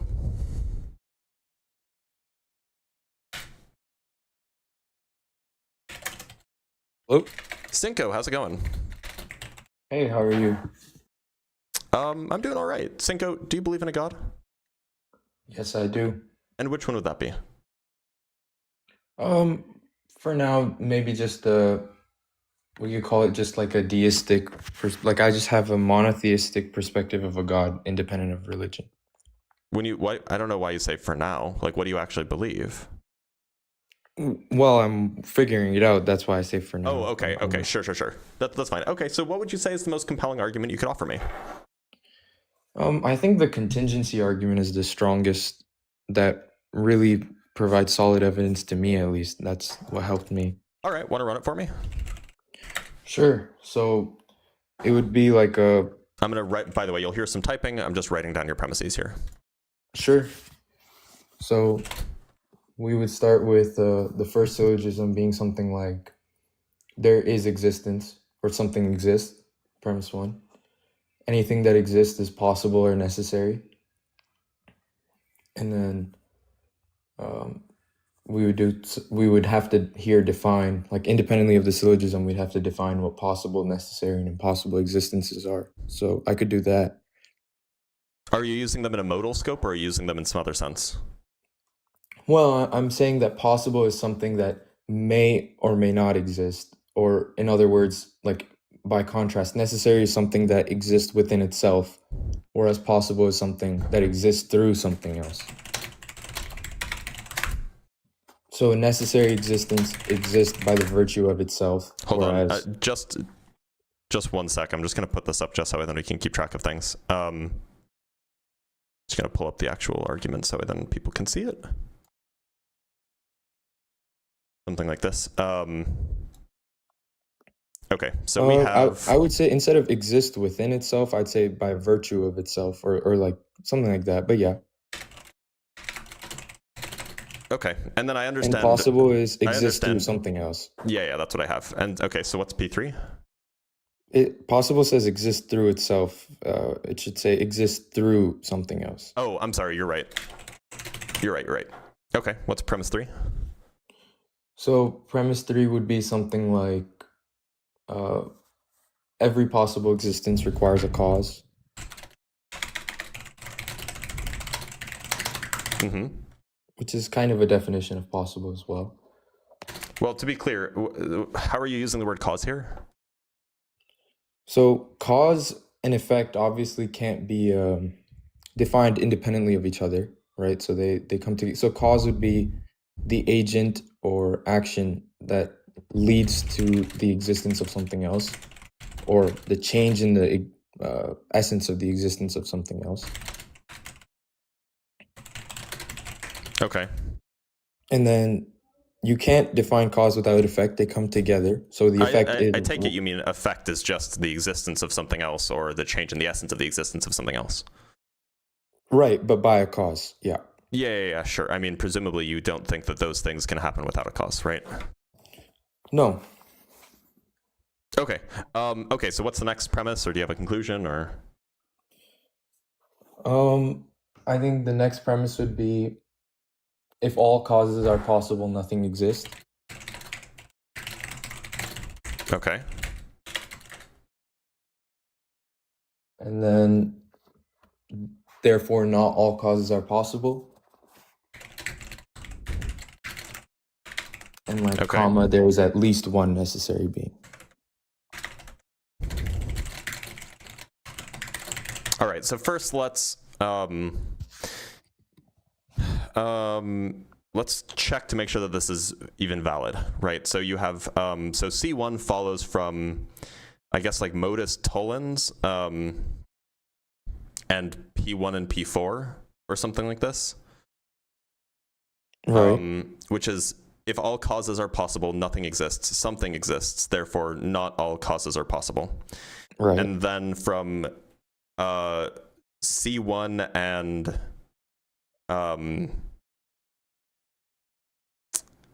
C1 and P2 kind of, there is at least one necessary being. So we have not all causes are possible. So then you have to say that causes exist, but maybe we can just grant that as an unstated assumption. And then, so if a cause is something that exists, and not all causes are possible, and anything that exists is either possible or necessary, then you get to C2. That would follow. I don't see where P3 comes about. P3 seems unrelated here. Yeah, I guess it's kind of just the expansion of the definition. We could remove it because it's just the expansion of the definition of anything that is possible. So we have C1. So C1 follows from P1 and P3, and then we have C2 follows from C1 and P2, something like this. Okay, fine. So it's valid. Now, why should I think that? And by the way, here you're using possible and necessary not in the modal sense, but in like some sort of, I guess, additional metaphysical sense, which I might struggle to understand. But what does it mean for something to exist by virtue of itself? Okay, so I mean, here we can, like, if I can give an example, that would make a lot of sense. Yeah, please. Something that exists through something else, right? So what is possible? So like, for example, me, I exist through the virtue of my parents' existence. That's a good example. Or like, basically anything on your desk right now exists through virtue of somebody else or something else, or a combination of things. When you say right? exists through the virtue or through something, is this like some sort of entailing relationship, or is this some sort of like supervenience relationship? Like what kind of thing are we talking about here? Well, I'm saying they would not exist if it was not for the existence of something else at some point. Okay, so this is like some sort of like sufficient, and this is like some sort of entailment. Like if my parents exist, no, you want like some sort of supervenience relationship. And for those who don't know, let me pull this up for you. We have supervenience.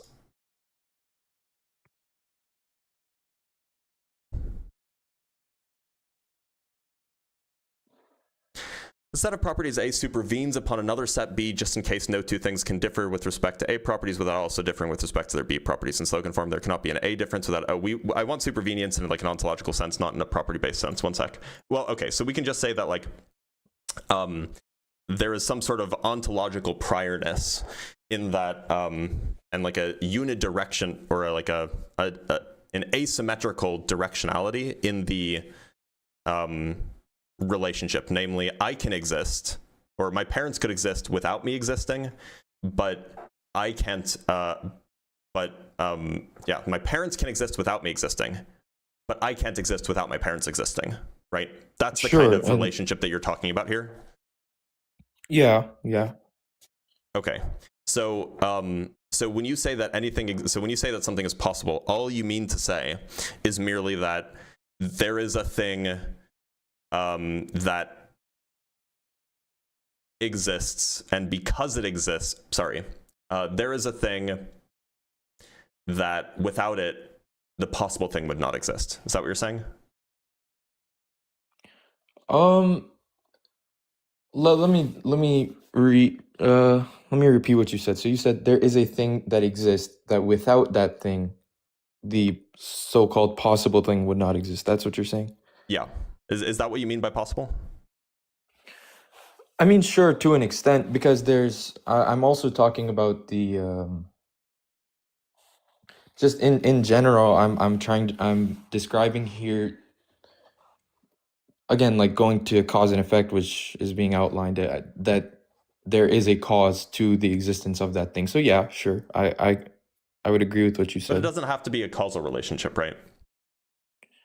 Not necessarily, but at some point there will be a causal relation. So, like, as an example, I have a keyboard and mouse in front of me. Mm-hmm. There might not be a single cause to the existence of the keyboard and mouse, but at some point, like if you really went back, you'd find like the guy who made the factory without him. You know what I mean? So at some point there will be a cause, yeah. Well, I mean, like, take for example,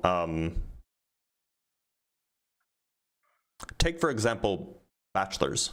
right? Like a bachelor is like typically an unmarried man, right? Otherwise we would say bachelorette. But like bachelors only exist insofar as men exist, right? Sure. But men don't cause bachelors to exist. There's not a causal relationship between a man and a bachelor. It's a... Well, let me draw a distinction here. A bachelor is a property of a man. A Same bachelor way is a as noun. I wouldn't say it's a property. oh, sure. I mean, you could call it a noun, but I'm saying that Okay, I can give another example then. We could say that like I don't know, a vector space. I don't know how far you are in math, but it doesn't really matter for the argument. A vector space requires the existence of a set, right?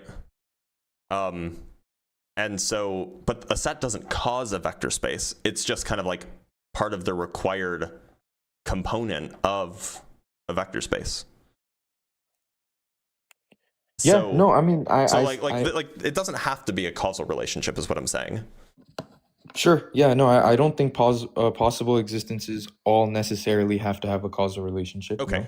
And so then for a necessary thing, you're saying it exists by virtue of itself. Can you elaborate on what you mean by that?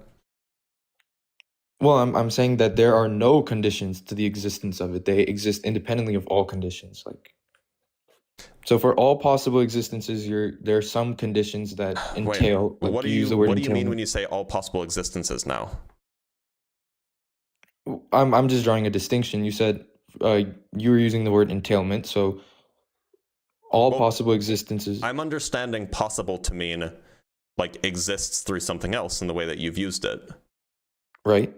So it's not clear to me what you mean by all possible existences. A possible existence would be like it sounds like you're shifting over to a modal sense of possibility and necessity, where you're talking about like possible world semantics.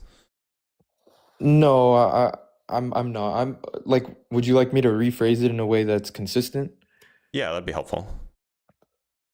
Anything that exists that is possible would have something that entails its existence, or there are conditions that are required for that thing to exist, whereas a necessary being would not have any such conditions and would exist independently of all conditions.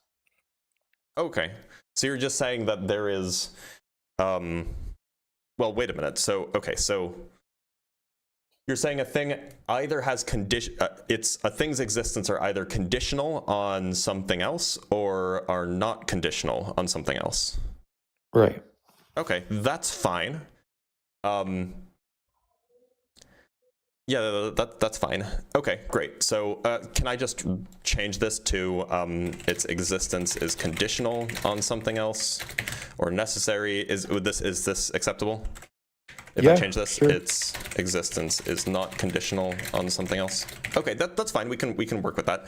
And then you have P3. If all causes are possible, nothing exists. Now, I don't see how this is true at all. Like, why would anybody believe this? Okay, well, again, the alternative is some sort of infinite regression, right? Well, or a cycle, or Well, how would a cycle be consistent? Well, you could have A causes B, causes C, causes A. And not actually, exactly, because to be clear, when the word cause that's being used here, is this being used in a temporal sense, or is this like some sort of like conditional, kind of like in P2? It's the same as P2, I would say. Okay, so why don't we say if all, so just for consistency, why don't we say if all things that exist are possible, nothing exists? Sure, yeah, this is probably a better way to put it, yep. Okay, so if we say if all things that exist are C1 possible, would then then nothing be exists. not all things are this possible. Not all things that exist are possible, and therefore, okay, sure, yeah. This is better.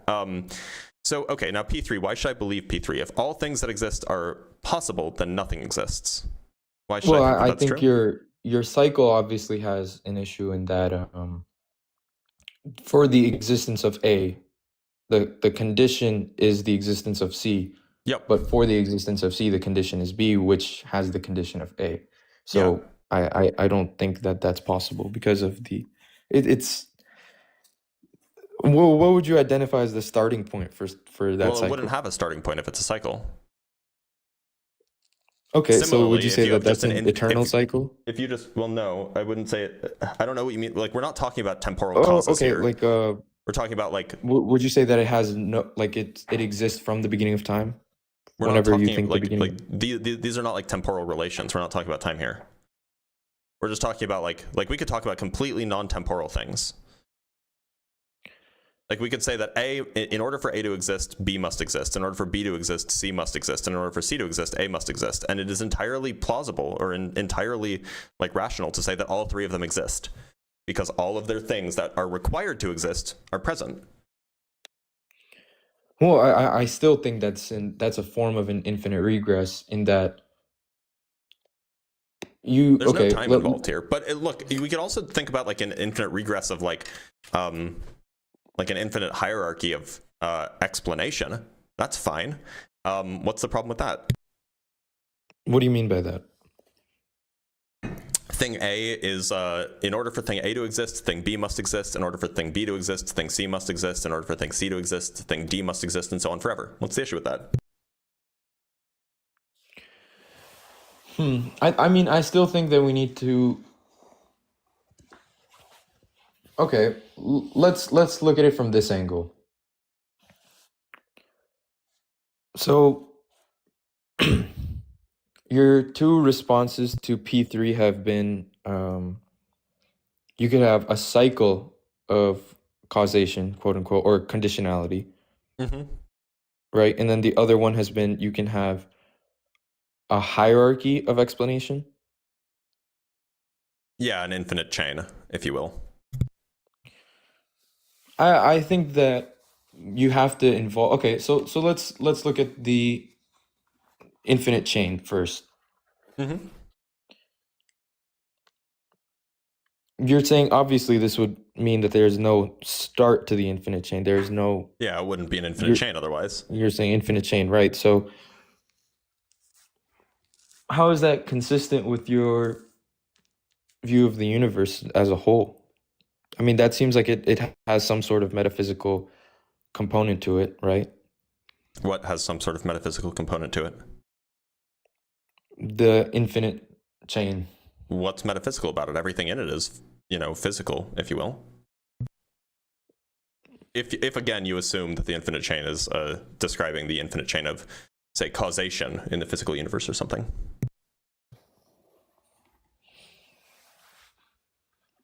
Okay, let me ask you this. What could you repeat what you think the issue with C1 is? No, there's an issue with P3, right? Oh, sorry, P3. Right. Yeah, Yes. it's just it doesn't seem like this is obviously the case at all. Like you would need to defend it, is what I'm saying. Okay, so could you give an example of a? Okay.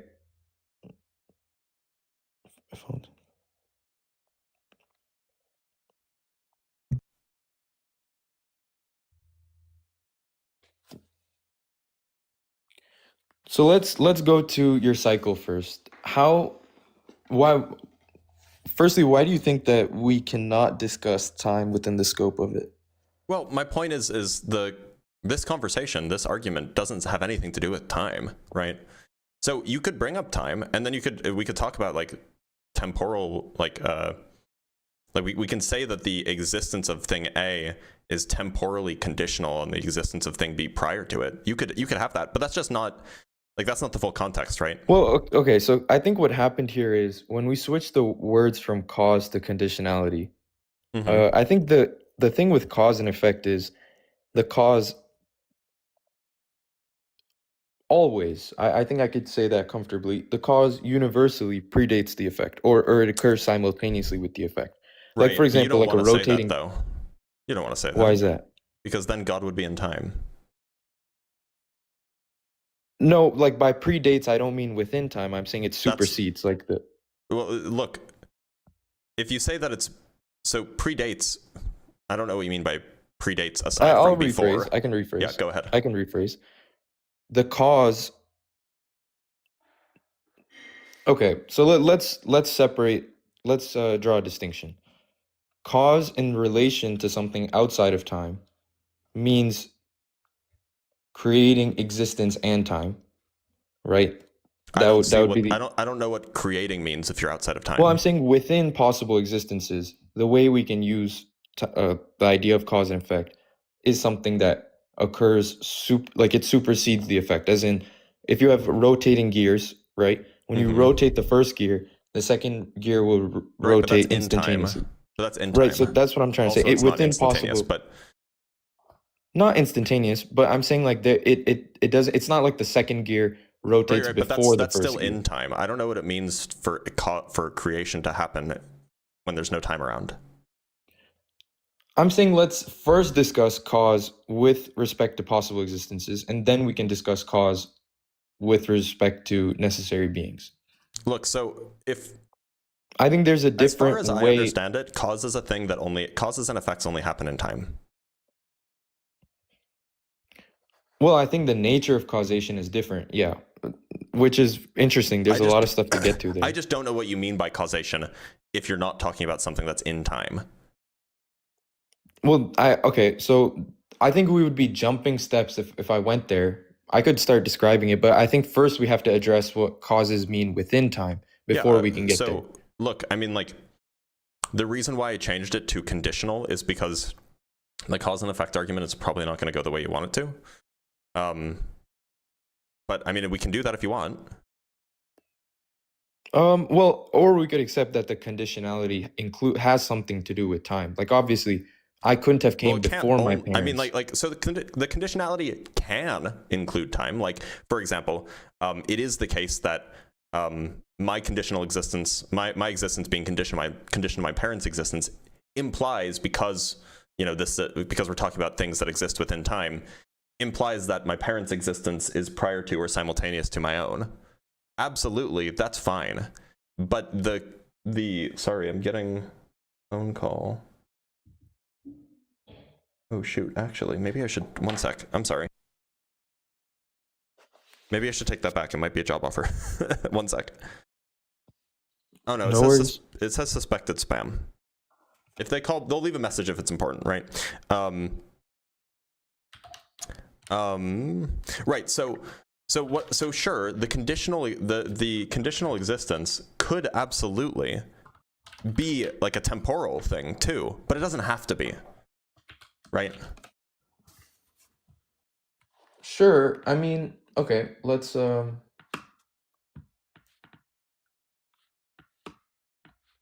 how about we change the syllogism a little bit? Just a couple amends. Sure. I think that'll get us there. Sure. Or let me think. All possible. Any existence is possible. All possible. Okay. If we could change P3 to P4. Okay. And then let's add P3, all possible existence require cause. Okay, now how are you understanding cause here? Are you just understanding cause to be the thing that it's conditional on?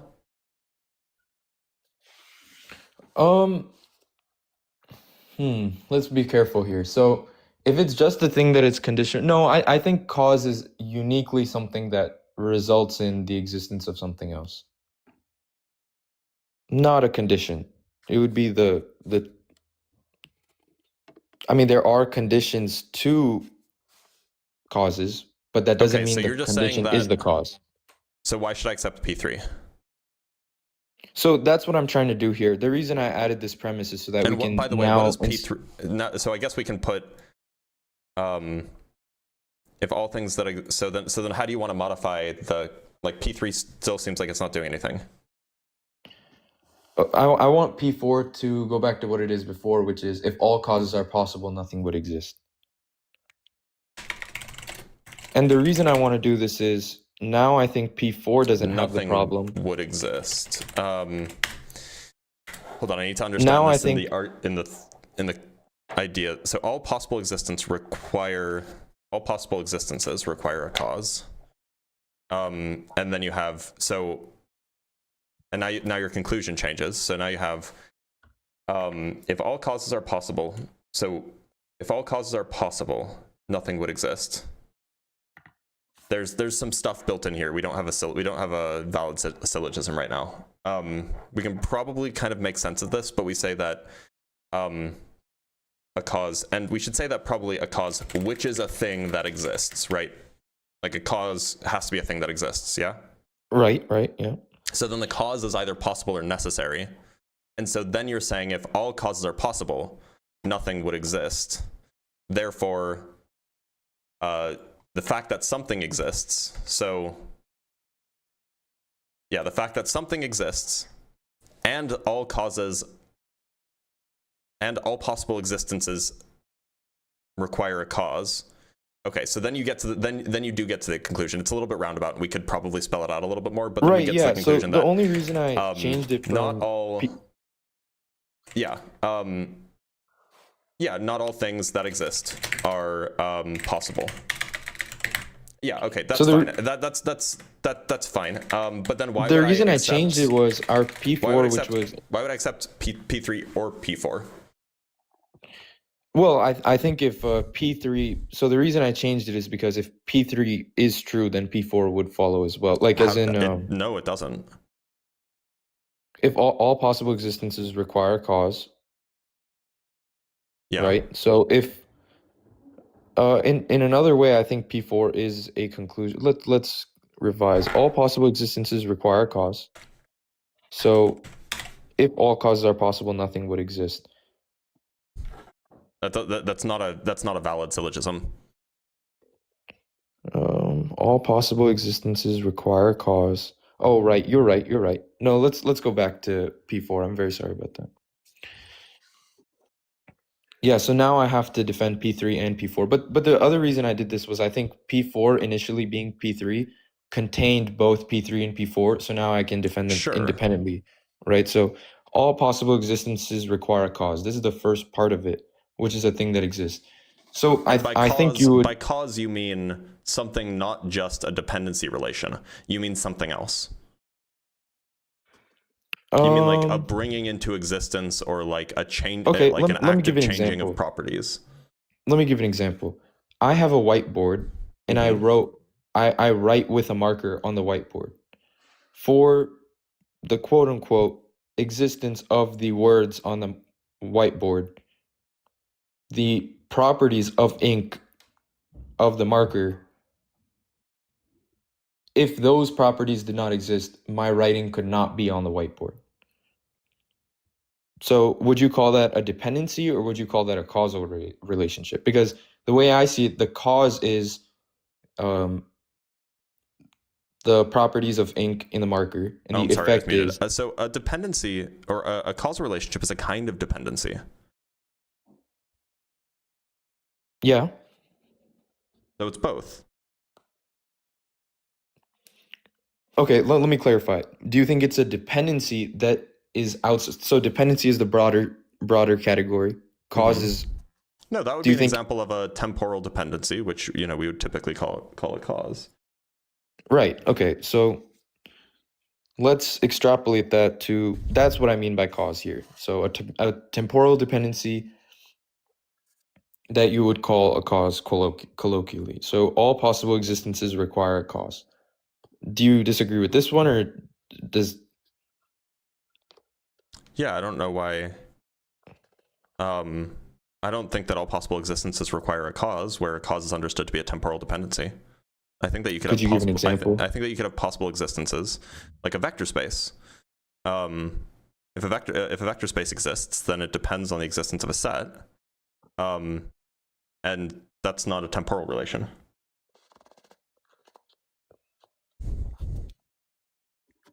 So what type of relation would that be? Because we can include that within cause, and then I think you would just say, let's change the word from cause. It's a non-temporal kind of part-whole relation. So the things that make up a vector space includes a set. And so if you don't have a set, then you can't build a vector space, because part of building a vector space is that it's made of a set and some other things. Okay, so can we just describe cause as all temporal and non-temporal dependency relationships? So then it would just be all dependency relationships? Sure. So yeah, you're just using cause to be synonymous with dependency, with the dependency relation. So then you would say, if all Sure, let's do that. All Okay, possible so existences are dependent. Are dependent on something else that exists. And now how do we change P4? We would have to change this to if all possible existences are dependent. If all possible existences are dependent, nothing exists.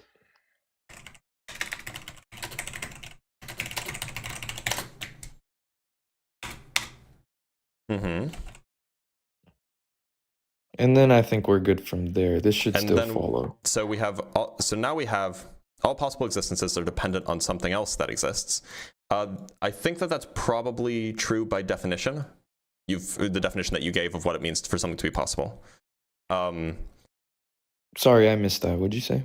So the definition that you gave of what it means for something to be possible, that its existence is conditional on something else. I think that that's just what P3 is. P3 is just stating that again. And then P4 says if all possible existences are dependent. When we started the syllogism, we had P3 and then we said, let's just delete it. So we're kind of back there. Right, because P3 is just summarizing what you mean by a thing that's possible. So we can just delete it again. Oh, yeah, I mean, we can. Why not? Like, it's not doing any work. And then we get to this again. If all possible existences are dependent. The reason I put it back there was I think you had an issue with, it felt like there was an issue with the definition of possible existences in the first place. So I kind of wanted to separate P3, which is what we... You can use the definition if you want. Absolutely. Like, that's fine. We can just work with that definition. Okay. So now the issue with P3 is... Okay, so now that we've changed the terminology,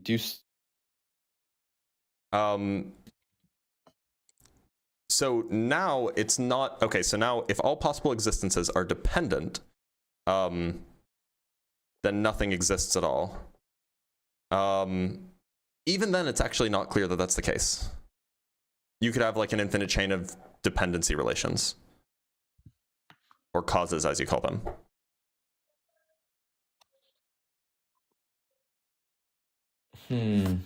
Okay, so this is our little stalemate here, where we're at an infinite regress, which I do think a cyclical chain of causation or dependency is also an infinite regress. By the way, even if I granted P3, your conclusion doesn't get to a God existing. It is entirely compatible with just brute facts existing, with just the universe existing with no reason. Okay, so let me ask you this. I think that if we stay here, we're gonna get into this stalemate with. Well, that's why I said even if I grant P3. If I grant P3, let's say that I grant P3, right? Okay, so we can. So what I would do is I would use the conclusions as premises towards proving the. So here I put necessary being. I guess you could call it necessary existence for now. We should say a necessary thing. Sure, thing, existence, whichever you prefer. And then what I would do is use these conclusions towards premises to get to a personal being. So let's suppose that and that's fine. We can just do that because that's probably more interesting. Let's say that P1 there exists at least one thing that is not conditional on something else. Okay. What's the next premise? Right. So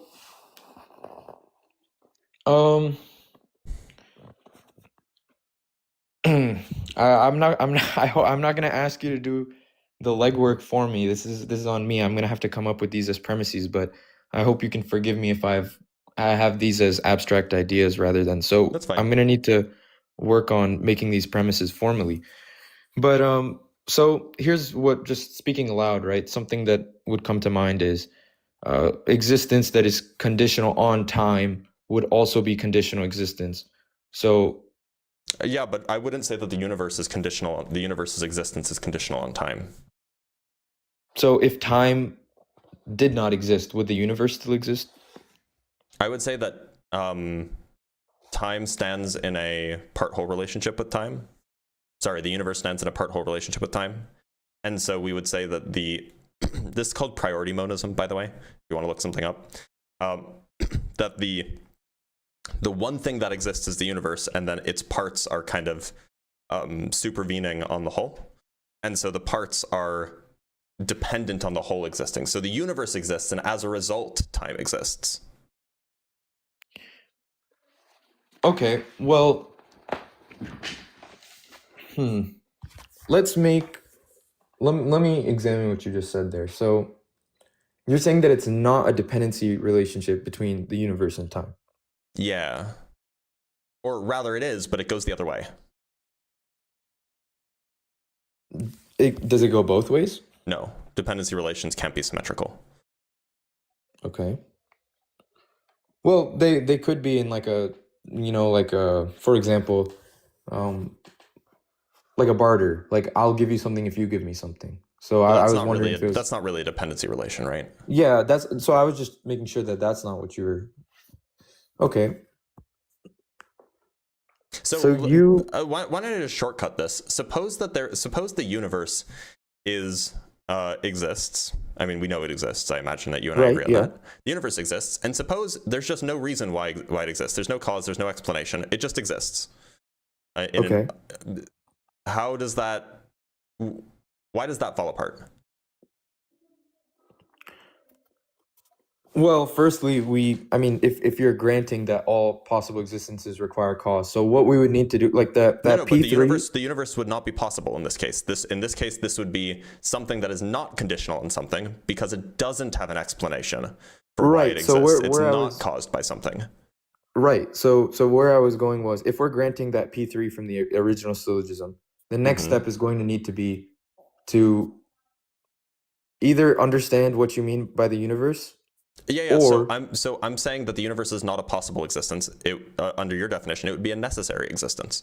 Why do you think so? I'm saying, is that compatible with the argument you're trying to make? Because if that's the case, then you can. Well, I think the universe has dependencies, right? That's why. The universe as a whole, or the universe, like pieces of the universe. Okay, because the distinction that's being now made is the universe as at. a whole compared with a rock inside the universe. Okay, now I understand what you're saying. So let's make P2 in this next syllogism a necessary being is simple, as in it's not comprised of parts.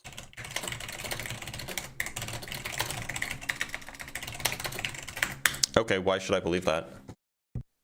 Well, in the absence of all its parts, the necessary being would not exist, right? The parts follow from the whole. This is like a thing called priority monism. You have a thing, and then all of the parts are dependent on the whole, not the other way around. Okay, so let me try understanding this. So would you say that's analogous to like a computer made up of parts? No. No. So what would be an analogy that you would draw, just so I can understand this? It's hard to give an analogy. I mean, think of your identity. Like your identity is like a thing on its own, and then like part of your identity is like you're like who you are, right? Who you are is like a thing, and then part of who you are is like, oh, you like tomatoes, right? But like you being you isn't dependent on you liking tomatoes. You liking tomatoes is dependent on who you are. If you were to dissect all of those parts of me and remove them, then my identity would be what? Right? So...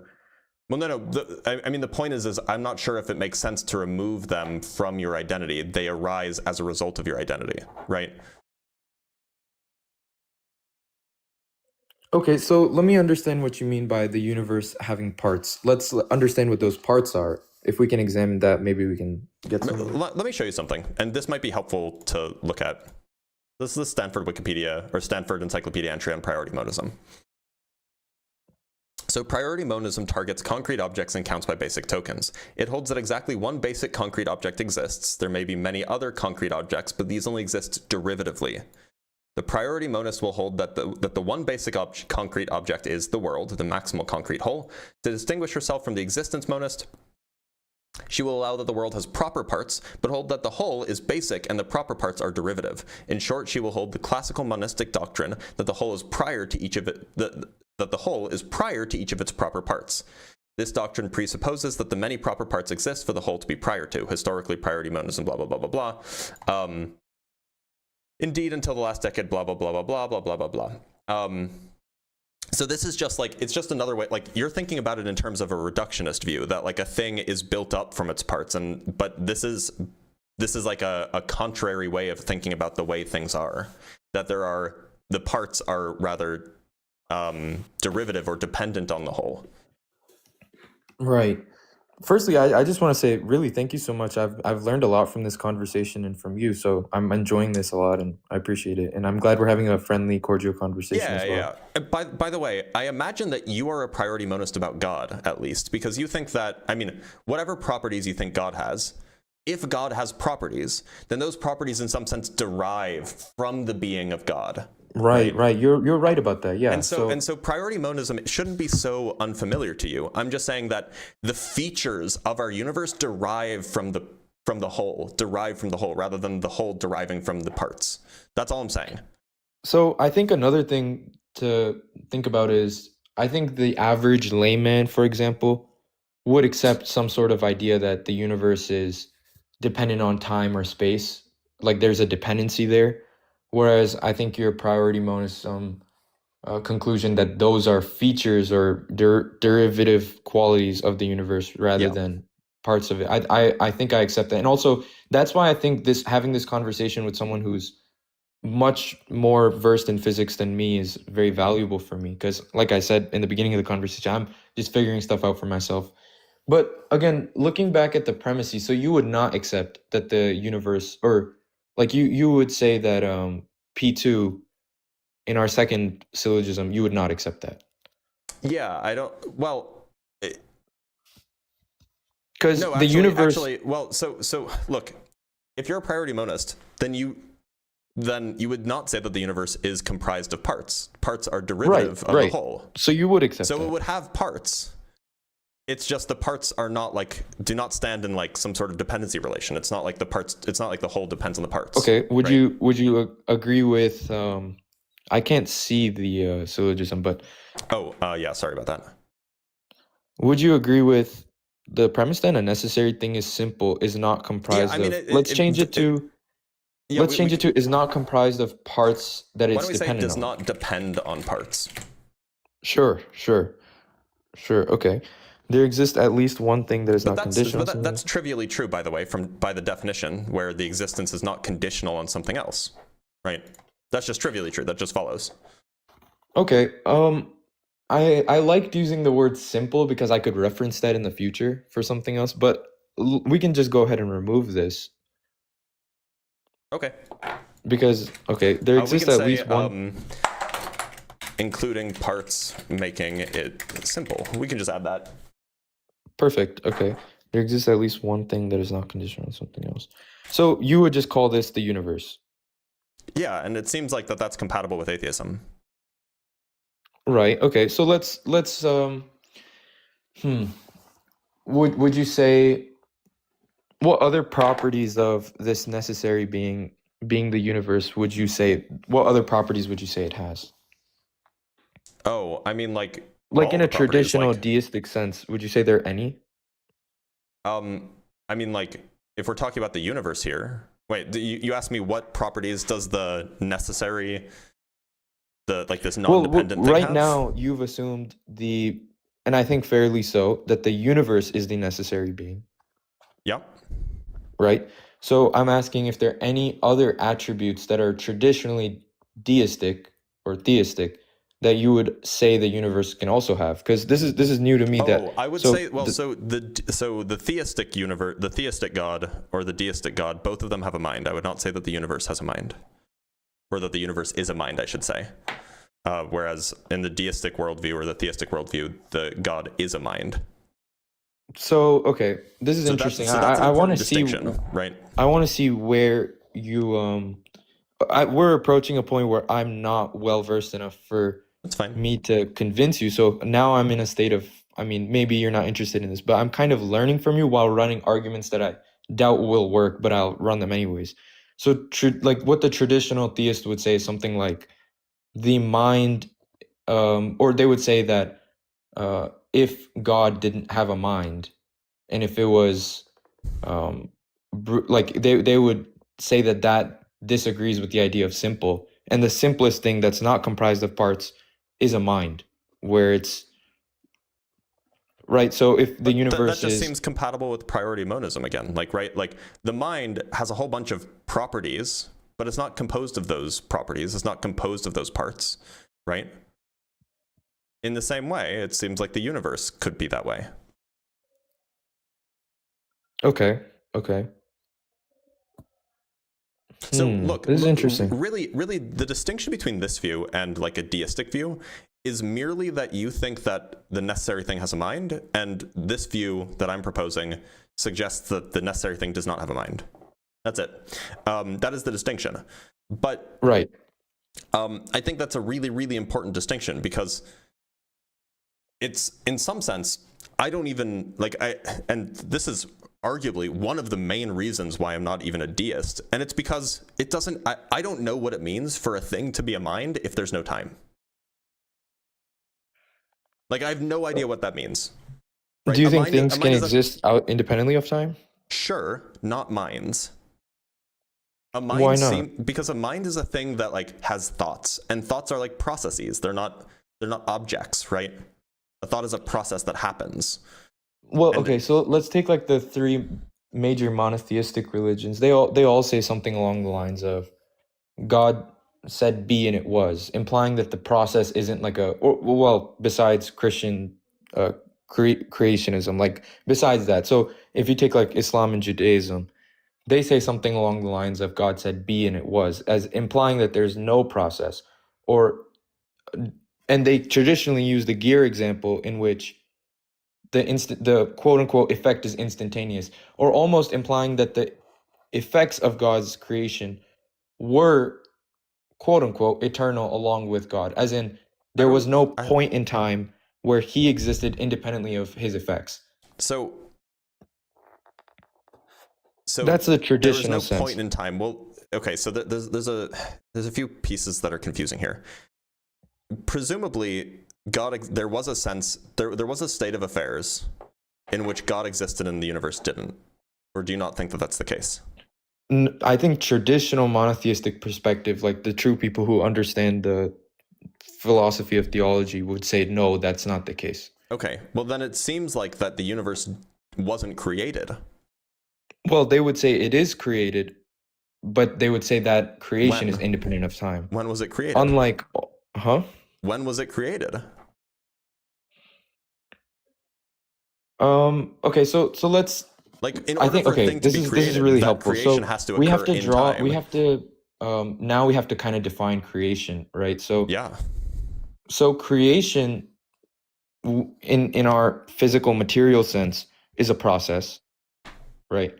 But I think in the sense of God creating something, it's assigning dependencies to something to himself. So in other words, it wouldn't be a let me say it like this, like, so in other words, it would be the universe existed through him, right? As in he created it, but that existed independently of. Does this require a mind? Like, does this require thoughts? So I think this is really interesting, because I'm realizing the crux of an atheist versus a theist is whether we all sort of agree that there's a necessary being. Well, to be clear, it's that's just whether that's not true. Some not all, not and to be clear, I don't even necessarily agree with that. But well, okay, actually, given the definition that you've provided, yes, I do agree with that. But the standard definition of necessary is different. But anyway, yeah. So right, yeah. The question is whether or not the thing that is fundamental has a mind or not. Right. Right. Yeah. I think traditionally you're going to get theists that say something along the lines of anything that is not a mind, not in like a syllogism form. Like, I'm not saying this as like a premise, sure. But they would say anything that is not a mind would not qualify simple, because it would be comprised of parts that the necessary being is dependent on. whereas a mind is uniquely simple in that it is not comprised of parts. It can function independently as a mind. Why would I think that a mind is the only thing that can be simple? Well, something like a computer or flying spaghetti monster. Those would be comprised of parts, right? Like a computer. Like Well, if someone was I to mean, say a computer made a this better world. question is, why would I think that a mind is simple? Simple in the sense that it's not comprised of. Okay, so let's Like in let the me give same an way, like example here. so if you want my personal view, I view minds in much the same way that I view computers. In the sense that, you know, minds are obviously more sophisticated, but I view Right. mind as roughly the operating system that a computer runs on. And like obviously a operating system in a computer is comprised of stuff, like it's, you know, comprised of code or something like this. So like why wouldn't I think that like a mind is similar? That's a great point. Would you say? Do you think there's a difference between do you think the sophistication of a mind? Okay, wait. Let's draw a distinction here. Would you say that about a brain or a mind? A mind. I would say the brain Interesting. is like the computer, the mind is like the operating system. Okay. Do you think you could point to a specific physical location of said operating system the way you could with a computer? Oh, I don't think that you can point to the location of an operating system in a computer. The operating Well, system yeah, in some sense is not really it's not really a it's in the physical hard thing. drive, right? It's in this Well, SD. yeah, but the operating system is not like a thing that you can hold, right? No, but It's like a certain arrangement of stuff in the hard drive. you can pinpoint the location of its existence, right? Yeah, Like in it's the same obviously way, I would not say that outside the of the human, computer. in the same way, I would say the human mind is contained within the brain. Okay. So this is another point where I think now we're sort of just deconstructing the religious framework in general, because they would say, and this is kind of where I'm on the ropes, because they would say the mind doesn't exist within the brain and it exists in a metaphysical space with connection to the brain, but its existence itself is not in the brain. Right, and I think that that probably requires some sort of that's like a whole separate argument to defend that. And like we have like we should at least have really good intuition that the mind definitely is finds itself in the brain, because for example, when you damage the mind, when you damage the brain, people's personalities change, right? Well, they would say something like the relationship between that connection that exists between the metaphysical reality of the mind and its connection to the physical is damaged, but the mind itself is not damaged. Right. But how many ways do you have to figure out that there's like an obvious correlation between the physical and the mental before you just say, oh, the physical or the mental lives in the physical? Like, you know, you could say the same thing about like anything, right? Like, let's say it about a computer, for example, right? You could say that, oh, well, the operating system actually is a metaphysical thing. It's just the computer code lets the metaphysical thing connect to the physical hard drive. The operating system is actually a metaphysical thing that exists on its own. But when you damage the hardware, you're damaging the receiver for the metaphysical connection. Like, you could just say that about so anything, this is but like, interesting. obviously with enough evidence, we would conclude that, oh yeah, the operating system just is in the hard drive or the, you know, the SSD or whatever. Sure, but I think the distinction is I think the intuitional distinction, I'm not saying like as a philosophical property sense difference, but I'm saying like why it's intuitionally different is obviously we create the hard drive and we create the operating system. But Well, yeah, so we know how don't think operating anyone systems could say work that they've better than- created a mind. No, I don't think anybody could say that they've created or they've but- created consciousness in any being. But, well, okay, I mean, parents do. But aside from that, Right, yeah, the point is that like this is plausibly an issue of complexity, not an issue of like a difference in type, right? Like if you had asked people 50 years ago or 100 years ago, nobody had ever created an operating system before, right? But that doesn't mean that operating systems, that wouldn't give you good reason to think that the operating systems are metaphysical. Just that nobody knew what that meant. Nobody knew how to understand Well, what that I also means. think if we want to get into the actual differences within like the attributes of a computer operating system and a mind, I think the computer operating system has a finite scope, which it's coded in, like it's, you know what I mean? Like there's a finite set of things that this operating system can perform and do based on the code that it's provided. Whereas the mind has foreseeably no limit in how much it can achieve. I don't know how you would come to that conclusion. I mean, like, do you think that anything besides humans have minds? Yeah. Okay. Sure. So like animals generally would have minds?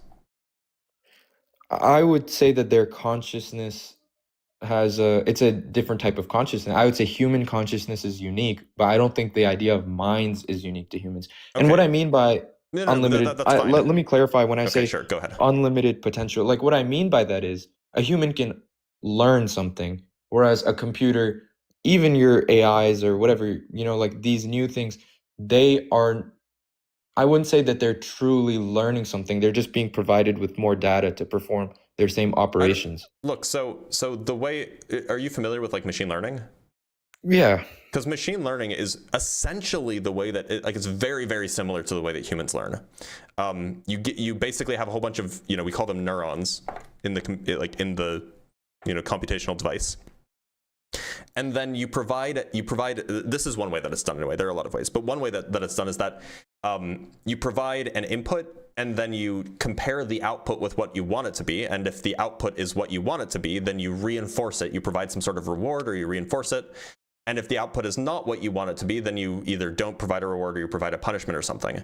And so over time, as you provide inputs and check outputs, what you end up finding is that the reinforcement builds stronger connections towards the things that you want. And that's very, very similar to how like neuronal connections work in the human mind, in the human brain, right? Like how we learn things. You learn that a sound, like, you know, a baby will learn that if they make a particular sound, their parents' faces light up when they say mama or dada.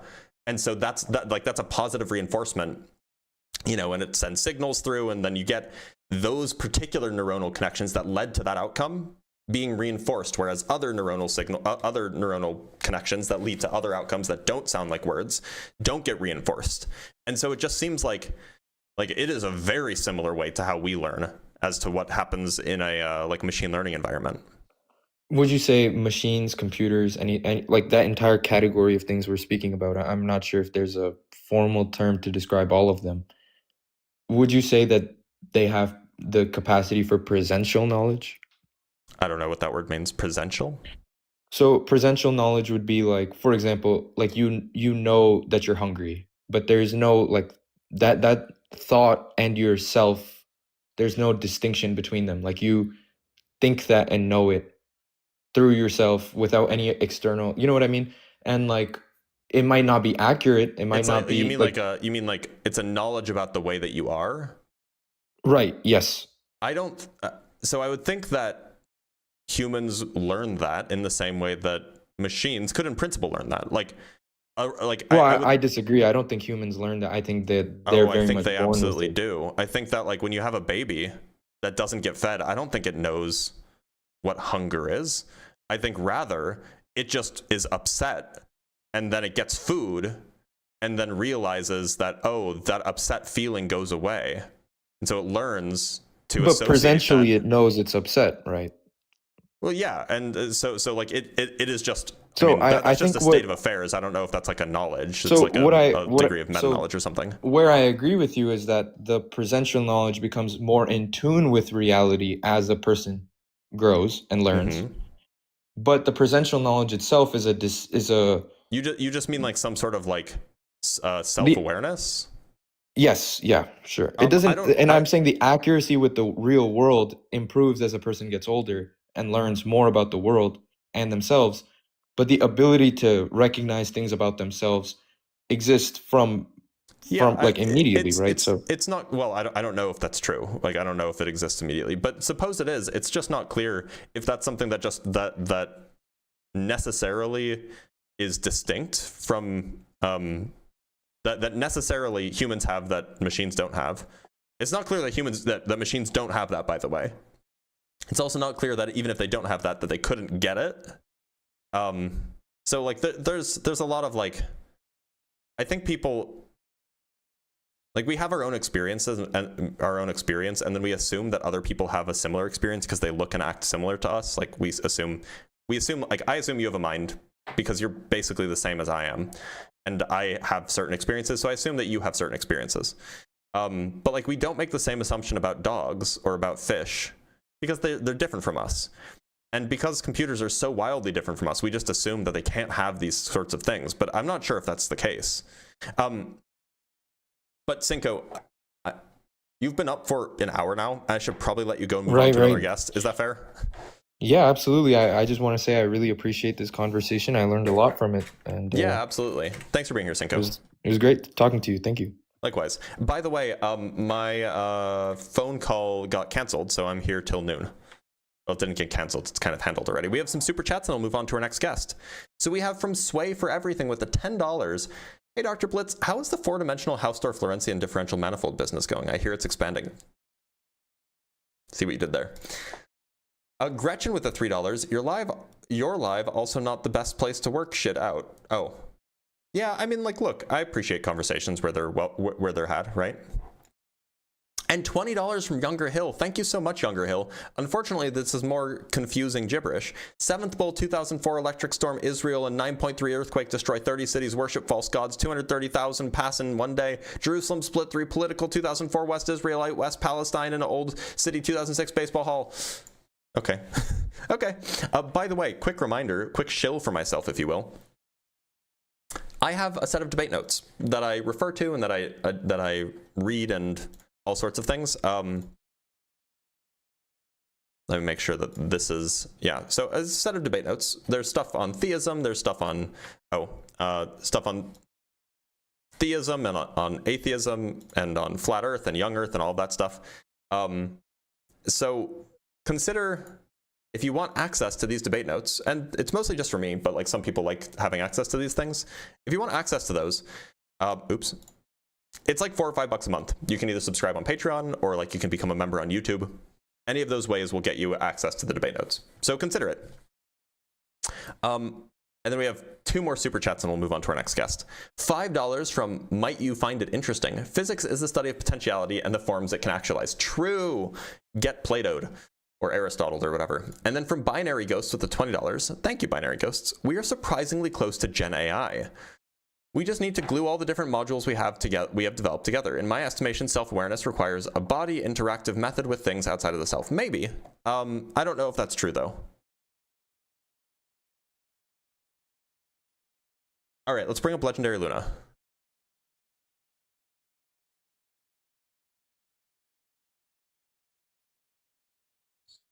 Luna, how's it going? Good. Hi, can you hear me? I can. Luna, do you believe in a god?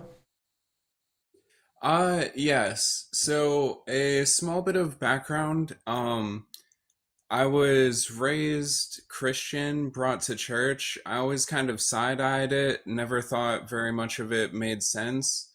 So I was very skeptical. I found you through allegedly Ian's channel, actually. Good. He brought to light a lot of great points that I was struggling with about Christianity.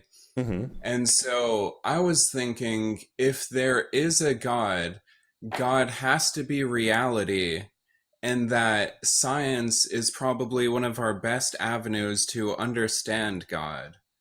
So if your argument is merely that God is reality, then yes, I think that, like, I agree reality exists. If your definition of God is reality, then using your definition, I absolutely believe that God exists. That's just not what I mean when I say I'm an atheist. Okay. I was just kind of curious then, when you are arguing with people that believe in a God, what exactly distinguishes it as a God from, what I think is just reality being God? it usually is independent of physical reality, and it has a mind and it has a will and all of these things, and it's, you know, in some sense supernatural. You know, it exists metaphysically rather than physically, all that stuff. Okay. Well, this has been brief but really insightful. I appreciate your time and I appreciate you talking with me. Yeah, of course. Thanks for being here, Luna. Yeah. I know that the super chats are cut off at the bottom. I don't know how to fix it, so that's why I read them. Sorry about that. All right, let's talk to Bander. Oops. Bander, how's it going? Bander? Oh, there's a huge delay. Okay.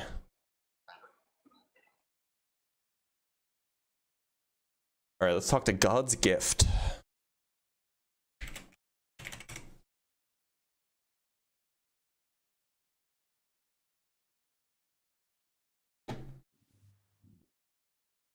God's Gift, how's it going?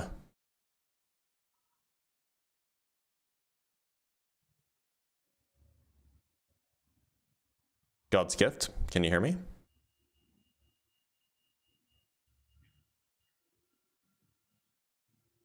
All right. I think I've spoken with Dirk Diggler before, but we'll bring up Dirk Diggler and just double check. Dirk Diggler, how's it going? Have we spoken Doing good. before, How about Dirk? you? We have not. No. Oh, okay. All right. But Dirk, I know how to make a squared circle, though. That's the thing. that's cool, but do you believe in a God? I don't, but I know how to make a squared circle. Okay, cool. But today's topic is about the existence of God, so I'm gonna let you go.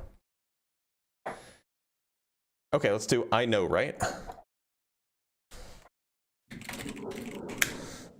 I know, right? Hey, Dr. Blitz. Hey, I know. Do you believe in a God?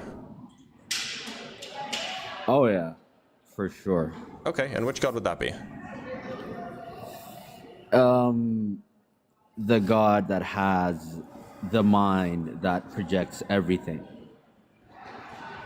Okay, and why should I believe that this God exists? Because you physics is projected out of a mind. Why should I think that? And because it's I can even give you the structure of the mind. Okay. By the way, are you in gym class? Gym class? No. How old are you? I'm not in gym class. I'm 30. What year were you born? 95. Okay. All right, because there's a lot of background noise and it sounds like you're in gym class. Oh, maybe let me try turning off my Bluetooth.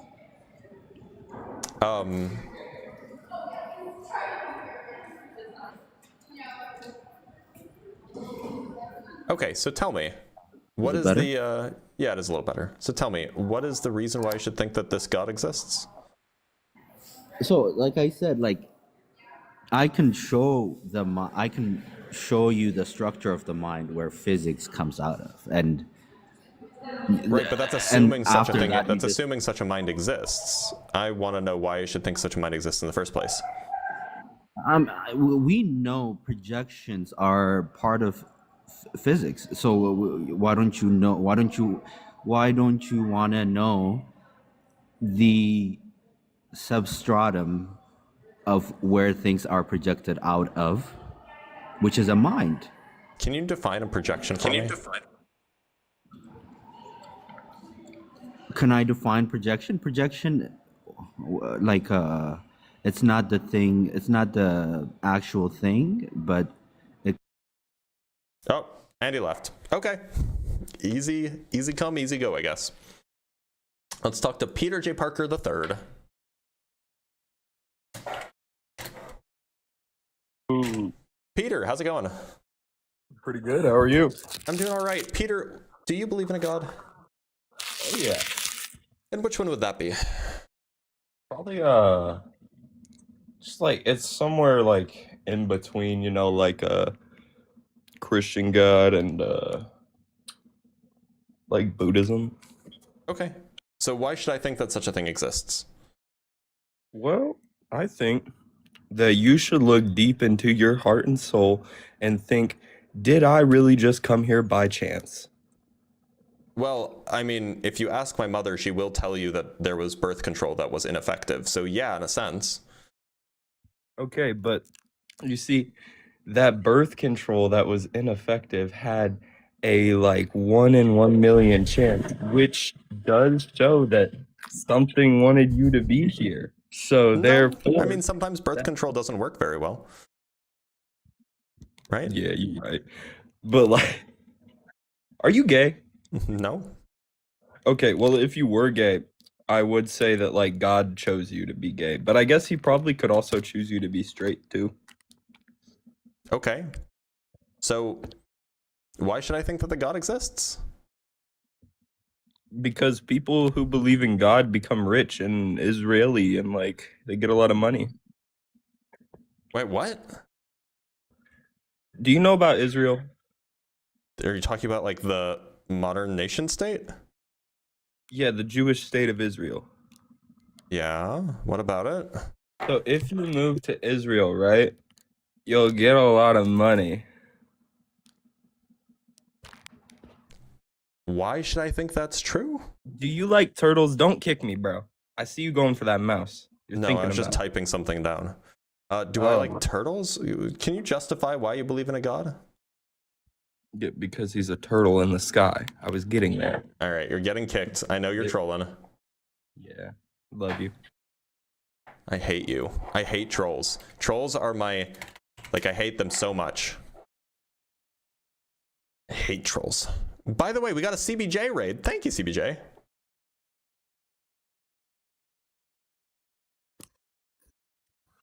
Ander, I don't know how to say that. That is a Cyrillic letter. What should I call you, sir? I like staring at my teacher's tits.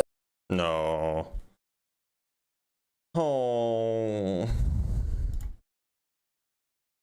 Very sad. Oh, you're back. Wait, no. Why did I bring you up? I didn't mean to bring you up. Let's talk to McDonald's Canada.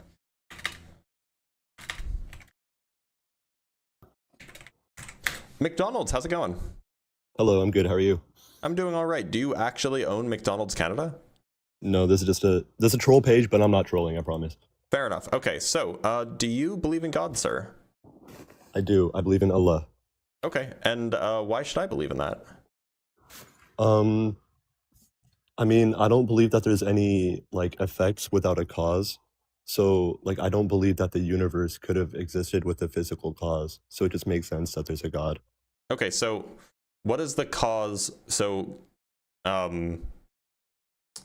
you say that the universe is an effect and the cause is what? Well, nothing can cause itself, right? Like within. Right, but like, what are you saying physical the premises. cause of the universe is? So the cause of the universe must exist outside of the universe. Okay, so what is and- the cause of the universe then? Well, I don't believe that really anything does physically exist outside the universe. So, I mean, I believe God is the only like non-physical being that could have Right, these right. Well, powers look, of creation. I'm a little that's like infinite confused. power to create. So you say nothing that so you say that nothing can exist without a cause. We know that the Right. universe exists, so it must have a cause. So what's the cause? Outside of the universe. I'm not asking where the cause is. I'm asking what it is. Oh, well, I guess I don't I can't see it, but so as a Muslim, I believe the Quran tells us that the cause is Allah. Well, look, I'm asking for like the proximal cause, right? So when let me give an example, and hopefully it'll clarify. So if I get into a car accident, let's say I rear-end a car, right? If somebody said, "Why did you or if somebody said, "What caused this car accident?" and I just said, "Me," it's not really a satisfactory answer, is it? Like the kind of answer that they're looking for is, oh, you know, I was texting and I wasn't looking at the road and a guy passed in front of me and I didn't brake and so I rear-ended him. Right? That would be the kind of explanation for what the cause is people would hope for. But you're doing the thing where you just say, oh, it's just me. I caused it. Right? But that doesn't actually explain like why the effect happened. It's not a sufficient cause, if you will. Okay. So what is the sufficient cause for the universe? I mean, I can't think of any other alternative, though. But could God exist without the universe? Yeah. Okay, so then God's Because not... because if God exists outside of the universe and created the universe, then yes, right? So that would make sense. So a sufficient cause is a thing that if it exists, then it follows that if the cause exists, then the effect necessarily exists. That's what a sufficient cause is. So it sounds like what you're saying is if God So you're exists, saying a cause? Oh, I'm sorry. Are you saying a cause is dependent on the effect it creates? No. What I'm saying is that the effect will always exist so long as the cause exists. If the cause is a sufficient cause. So me existing is not sufficient to explain why the car accident happened, because I could have existed without the car accident happening. Rather, you need more in order to provide the actual sufficient cause. Now. So what is the actual what's the sufficient cause for the universe existing?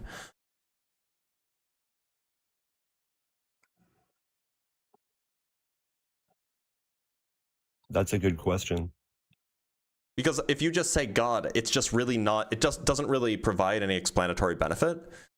Right. You may as well just say, well, it just exists, right? Like, okay, that doesn't help us explain anything.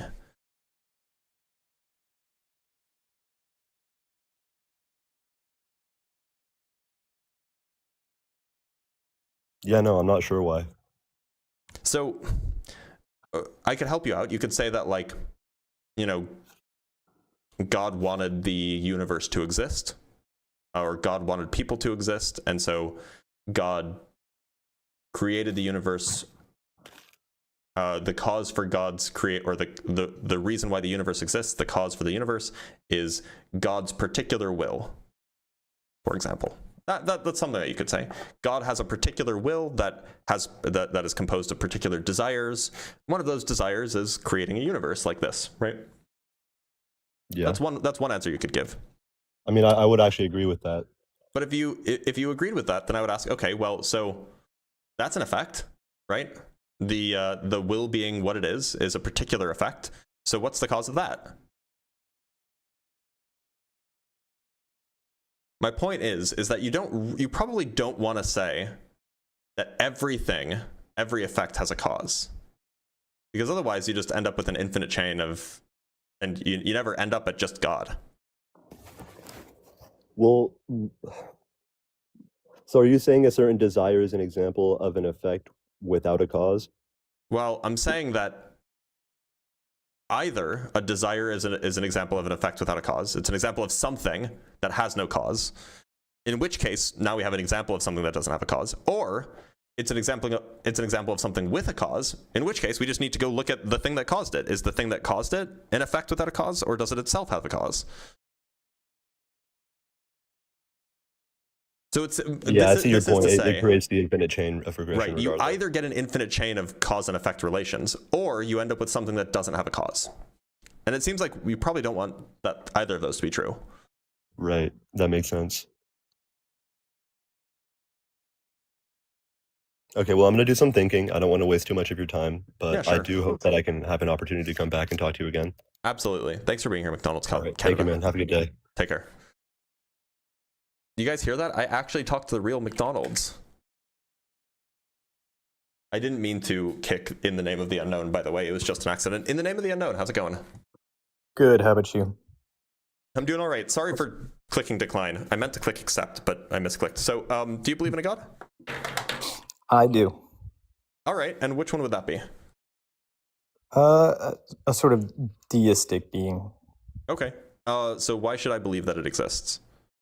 So I think I would argue from your position of empiricism that the claim that God doesn't exist isn't consistent with a methodological empiricism. I'm not an empiricist. Oh, sorry. I thought that was the case. What is your framework, if I might ask? So I wouldn't call myself a rationalist. I'm not sure if it's certainly not an empiricist. I mean, a rationalist just says that there are some truths that can be learned internally without access to the external world. And I think that there are definitely some truths that can be learned without access to the external world. Like for example, you can determine that you yourself exist, or at least that there is something that exists without access to the external world. You could develop much of mathematics without access to the external world. So I wouldn't call myself an empiricist, no. Gotcha. Okay, well, my general argument is that the case for both theism and atheism sort of occupies this class of unknowable truths. And so you can't really prove in either one or the other direction, and that belief is more or less either a choice or it's dependent on the knowledge that is prevalent in your society. Belief or lack thereof. So, I mean, do you think that you can't provide evidence for such a claim? Perhaps you can't provide proof, but the question is, I don't think that we can really provide proof for much of anything. So we rely heavily on evidence of various kinds: historical evidence, experimental evidence, observational evidence, mathematical evidence. We rely on evidence to come to conclusions.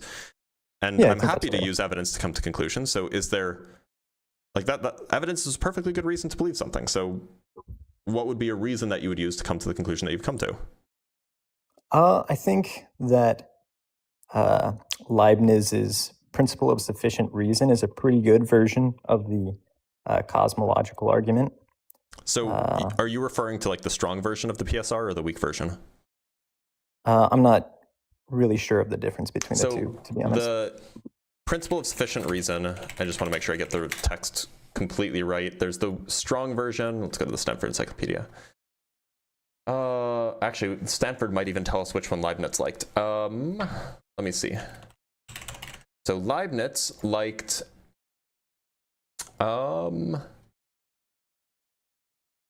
so he says, this is literally what Leibniz wrote, this is rightly observed and agrees with what I am accustomed to saying, that nothing exists but that for whose existence a sufficient reason can be provided. So this is to say that everything's existence has a sufficient reason. Is that roughly what you're saying? Yeah, or I guess the modern modal logic version would be that every contingent thing has a reason that it is such and not otherwise. Yeah, okay. So we can examine this. So would you say that that principle, the principle could have been otherwise? It could have been that every contingent thing, or that some contingent things don't need an explanation for why they're this way rather than that way, which itself makes the PSR susceptible to demanding reason. So what is the explanation for why the PSR is the way it is and not some other way? So I think I would be inclined to argue that logical premises sort of occupy a class of necessary existence, right? I think mathematics exist necessarily and the not PSR contingently. isn't a logical, it's not like a law of logic though, right? It's just kind of like a vibe. I mean, like it's a fine vibe, Yeah. but it's not like something that you can deduce, right? Right, but I would say there's at least some forms of logical inquiry that occupy necessary and not contingent truth. So maybe the principle of sufficient reason doesn't occupy that class, but I would say that there are some logical truths that do. Well, sure, and I agree with you on that. For example, given the standard axioms of arithmetic, 2 + 2 can equal nothing but 4, right? There is no other way that 2 + 2 that in conjunction with all of the axioms of standard arithmetic, that 2 + 2 could equal anything aside from 4. But the principle of sufficient reason could have been otherwise. Instead, there could have been a principle describing possible ways that the world is, as some things require explanation for why they are this way and not some other way, right? So it's not clear to me that the principle of sufficient reason falls into this category of necessary. Yeah, that's fair. But now my question comes back to my original idea. How do you show whether or not this sort of logical principle falls into a necessary or contingent truth? And that's why I'm fuzzy, and I feel like the God question falls into it and this sort of category of unprovability. Because if you can show that certain logical principles, such as the principles of sufficient reason, fall into a category of necessary truth, then you unfalsifiably show that there is some sort of deistic entity. But otherwise, if you can't show that, then By the way, that doesn't follow. Like, even if you accept the strong PSR, it does not follow that you get a deistic entity. You know, at least that there has to be some necessary cause to Sure, that doesn't get you the anywhere ground. close to deism, though. Right. Maybe not for some formulations. My current formulation is probably not really the same as most people's. So I would like agree with a non-agential sort of deistic being. So what do you mean by deism then? Some sort of necessary grounding. That doesn't have is to have a mind? like, Doesn't have to have agency? I don't think so. I don't think that's consistent with If I said untransmuted. So if I just said that the universe is necessary, is the necessary thing, and then all of its properties and all of the things within the universe are merely derivative of the whole universe, or the whole world, if you will, the whole physical world, that would be consistent with your view? The one stipulation that I add is that I include some sort of moral realism. So I think you can be a moral realist and be a physicalist. Right, but I think that this deism that I'm prescribing to is such that this universal grounding is ontologically consistent with that which is good, if that makes sense. I don't know what it means for something without... What does it mean for something without a mind to be consistent with goodness? Like, it seems like it's a category error to say that a rock is good. Yeah, I do see what you're saying. Man, there's definitely something there, but I feel like, yeah, that one kind of stumped me. I can't lie. I mean, like, look, if your worldview is merely you're a moral realist, and also your worldview is consistent with like the universe being the necessary thing, and then all things within the universe are merely derivative or brought forth from the universe, then it just seems like it's consistent with atheism. Yeah. Welcome to the dark side. No, so I'm not a moral realist. I actually think that moral realism is like just very confused. But if you want to talk to a moral realist who is an atheist, do you know Ian of the alleged variety? Allegedly Ian, if you will? I did actually speak to him last night, yeah. So did you happen to talk about moral realism with him?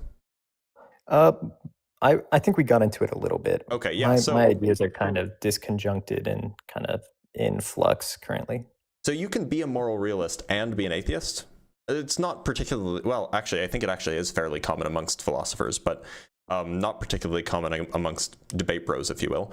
But like, there's no inconsistency there. So like, I guess Ian wasn't on last night. So if you did talk to somebody, it probably wasn't Ian.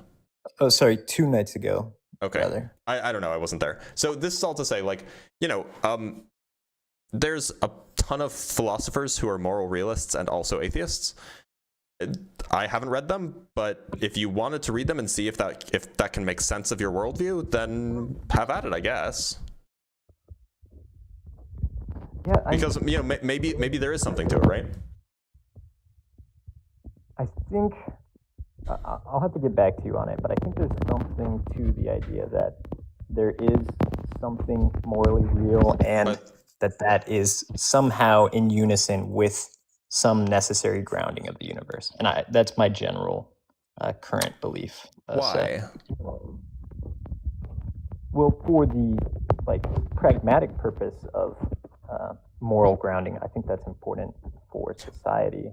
Well, no, I mean, like, you could have, imagine that you're an atheist and you're a physicalist of some kind, but you just think that morals are like, arise objectively from some complicated or from some complex natural phenomenon. Then they would still exist. They just wouldn't be like the same thing as like the universe itself. Yeah, I think I would also disagree. By the I way, think, did you like swallow your microphone or something? no, am I quiet? Now you're much better. Okay, sorry. I think there is that the necessary grounding isn't the universe itself. I think if somebody defines the universe as the necessary grounding, then you kind of get into this like Spinoza's formulation. Yeah, which is in a consistent with sense. atheism. Right, but I would say that I think that necessary grounding is external to the universe. Why? I don't have, because of my beliefs regarding moral realism. I think that's why I would say that. And I think I'm also a mathematical realist, so I think that those mathematical principles are kind of imbued into the nature of the So universe. if you're a I think there mathematical are. realist, or so when you say mathematical realist, do you mean that they arise from nature, or alternatively, are you like a Platonist of some kind? I think that they are. I don't think Platonism is right, that they like exist in this mystical realm, but I think that they are not. They're independent of the human mind. Okay, so I in think what sense do they counted- exist? Like if you disappeared all of the humans, in what sense do they exist? I think this is a good way of putting it. I think that things are countable, not because there are humans that exist that can count them, but just because that's a property that objects have. Like even if there were no conscious observers to group objects, then theoretically those objects are still countable. Countable implies that they could be counted. Right. Right, but that and counting requires requires something, maybe a machine, maybe a person, to do the counting, right? Well, I don't necessarily think that's the case. I think that Where does the grouping, grouping is a thing that people do. well, it's also something that we see in nature, right? A proton necessarily has 3 quarks.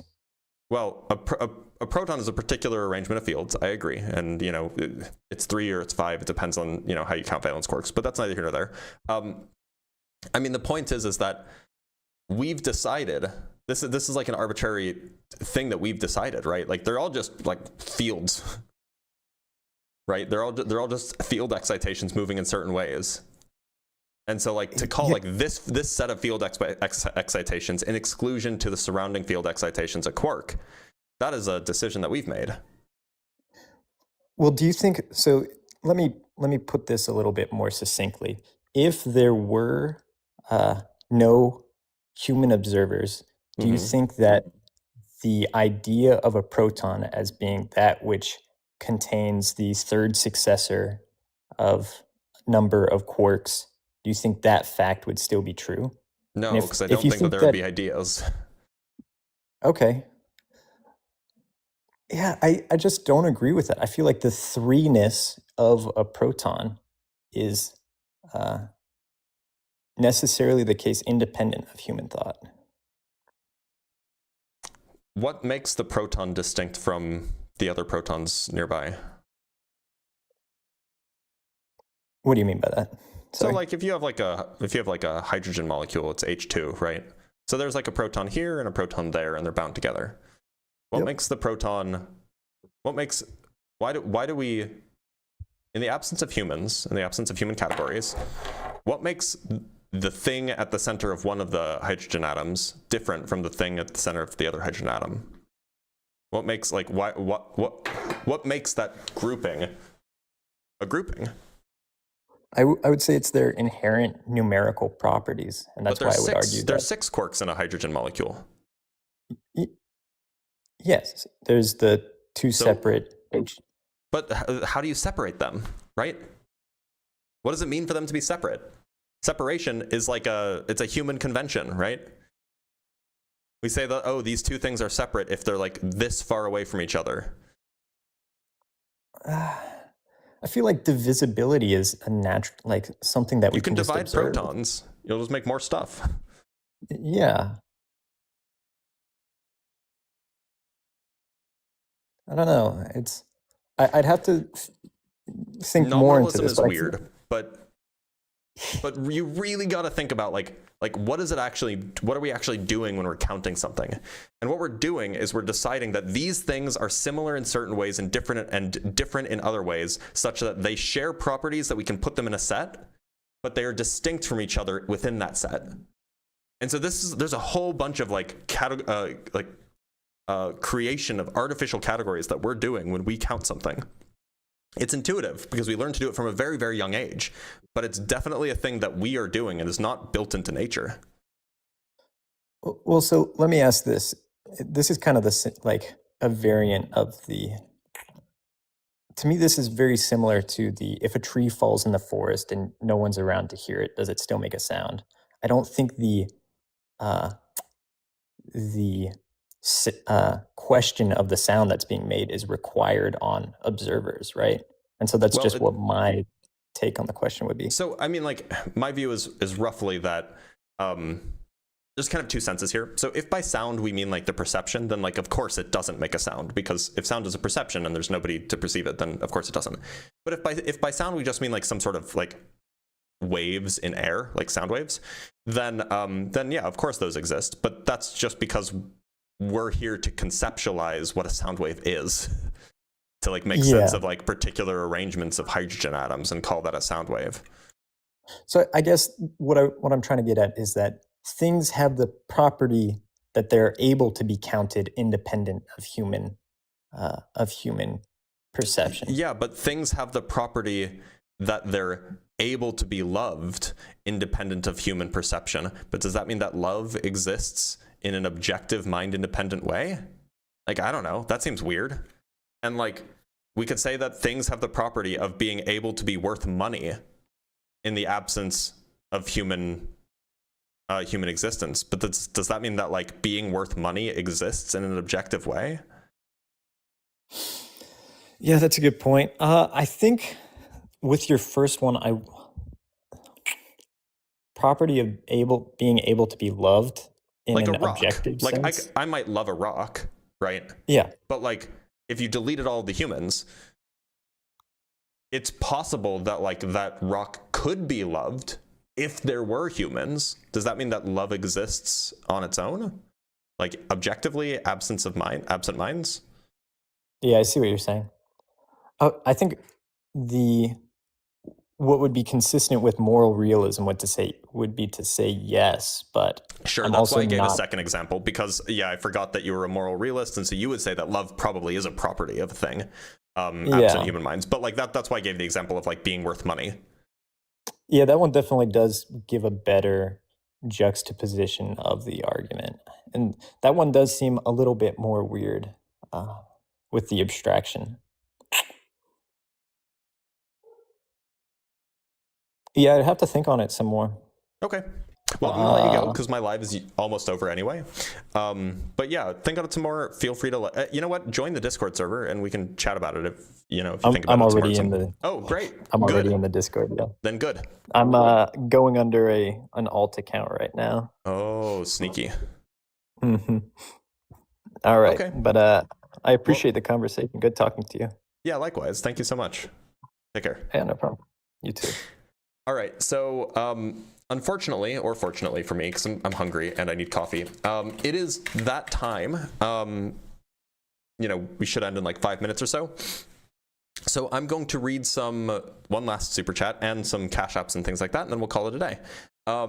So we have $10 from Binary Ghosts. In my admittedly limited studies, I haven't found a religion or creation myth that states any god is outside of the universe. Seems more like a feature of the universe. How did the modern idea appear? I don't know, probably from the Greeks.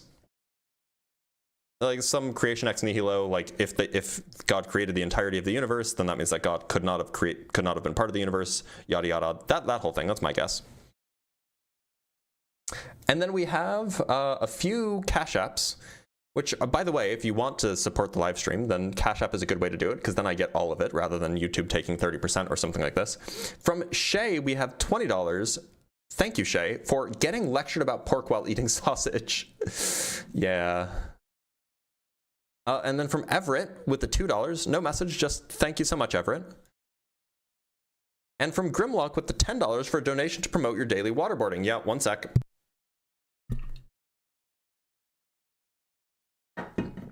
I've been sufficiently waterboarded. Thank you so much, Grimlock. I believe that that's everything that I have to check. I think that we should probably end the live stream here. Now, before we end the live stream here, I do want to just mention a few things. So first of all, you guys should join the Discord. If you're 18 plus, join the Discord. It's discord.gg/Dr. Blitz. We have a new and excellent, fairly new, at this point, she's not that new anymore. We have a fairly new admin who's running the Discord and making the Discord so much more pretty and more efficient and more useful, who goes by the name of Lilith on the Discord server. So let's get a round of applause, a round of W's for Lilith. Also, if you want access to my debate notes, which again, they're just like my personal debate notes. You don't need them. Like, I'm not locking any content behind a paywall or anything. But if you want access to the debate notes that I personally use in my debates, become a member on YouTube or on Patreon, either YouTube channel. It's like $4 or $5 a month. I update it on the regular when I find new sources. You can think of it as like a source repository for like counter arguments or whatever for, you know, the age of the earth or the shape of the earth or the existence of God, all of these things. So it's a useful repository if that's the kind of thing you want. I know that Justin has a similar thing. So it's something to look out for if you're interested. Also, the last thing, we got a $5 Cash App from Eric for valued content. Thank you so much, Eric. I appreciate that. One last thing, I'm going to be on the line tonight with Matt Dillahunty. I've never been on the line with Matt Dillahunty before. I've never actually interacted with him personally. I've watched his stuff for a long time, so this should be a good time. So come on by, make sure that you watch. Just go to The Line on YouTube. I'm typing it in right now. And you'll see the first thing that pops up is my face next to Matt Dillahunty. It's on the show called The Hang Up. So make sure to stop on by. That's at 5 p.m. Mountain Time, which is, I guess, 7 p.m. Eastern Standard Time. So stop on by, and I'll see you guys tomorrow for some more debates. Take care, everybody.